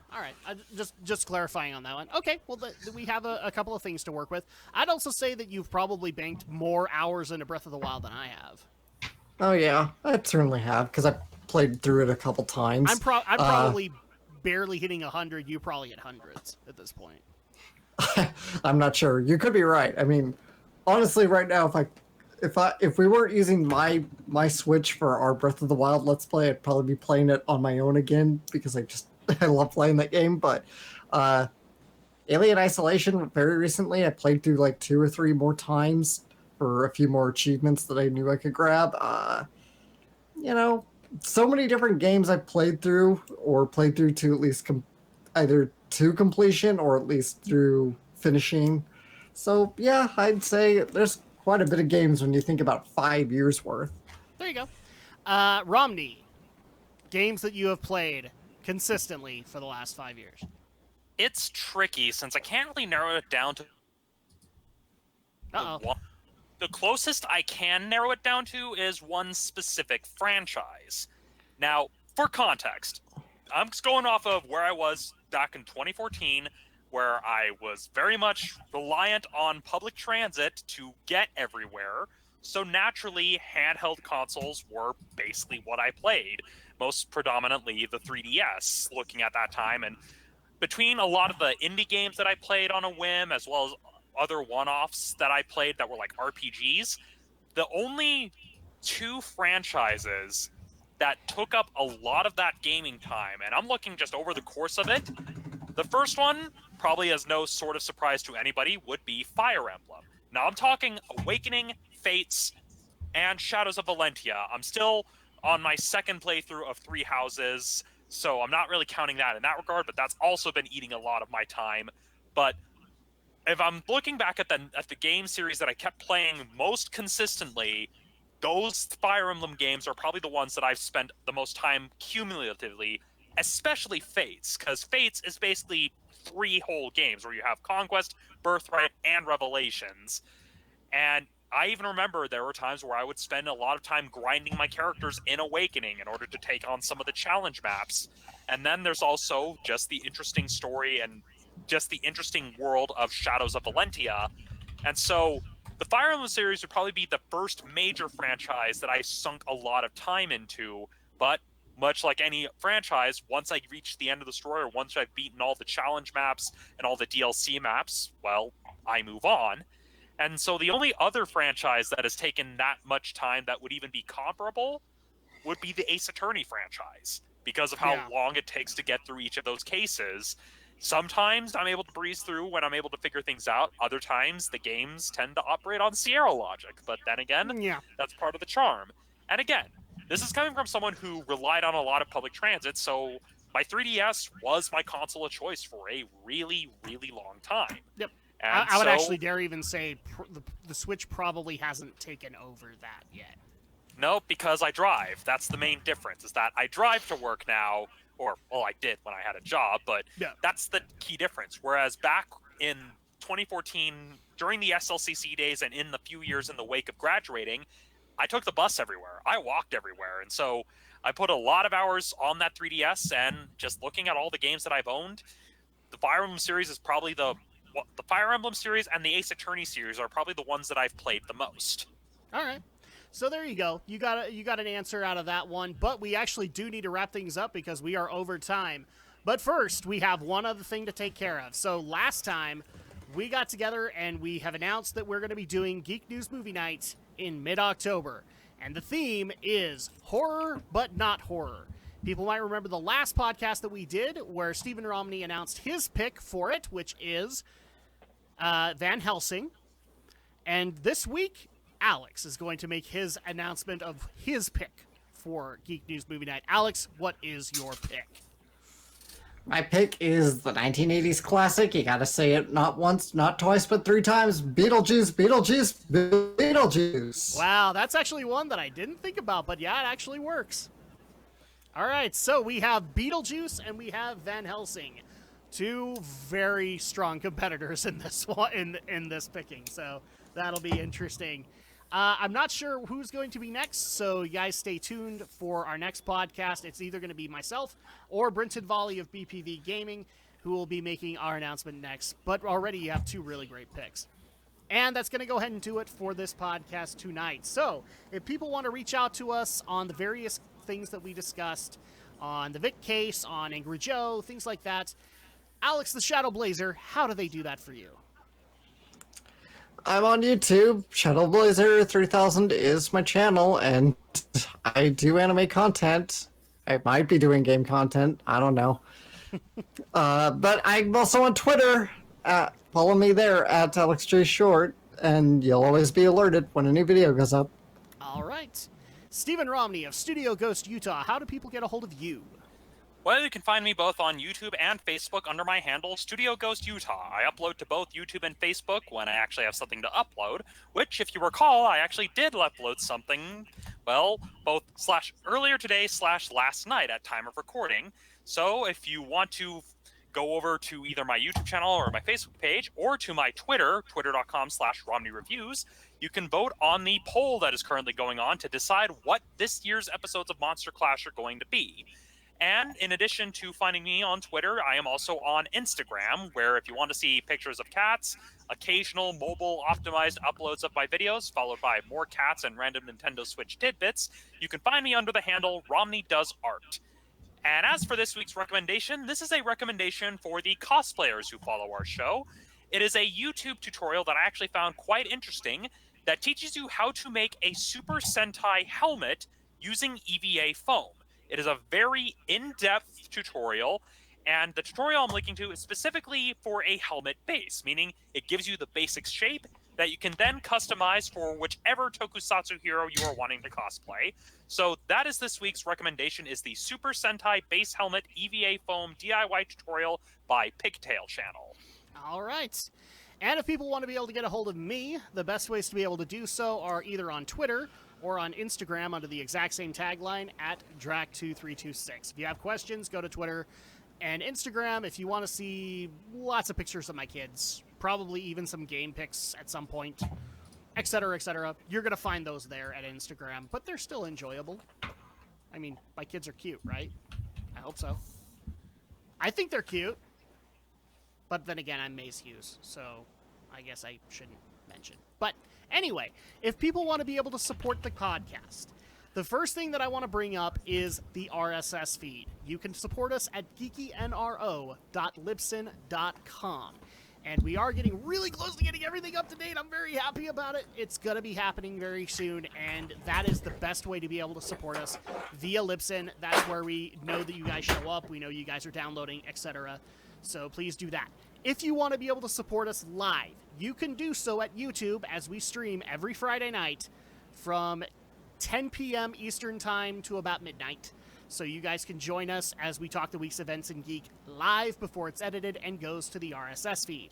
If you want to support us via social media, you can do so under the exact same tagline for both Facebook and Twitter, GeekyNRO, and you'll get up-to-the-minute information on stuff we're going to be talking about, stories that may not have made it, or Geek News Movie Night, etc., etc. You guys will be able to get that information there, as well as the RSS feed. And, of course, if you want to mail us in stories or opinions, ways that we can improve the podcast, we're more than happy to hear from you, and that is at geekyweek@gmail.com. And that's going to go ahead and do it for us this evening. We thank you guys so much for being able to join us. We really appreciate the time that you take to be able to listen to us rant about various things on the internet, because that's kind of what we do a lot of the time. And sometimes we actually have a little bit of fun around it. So we thank you guys so much for being able to join us, for being able to support us. And we will be back next week. Actually, we might not be back next week, but we will be back the following week for even more Geek News, reviews, and opinions. So for myself, for Alex, and for Romney, we will see you guys next time.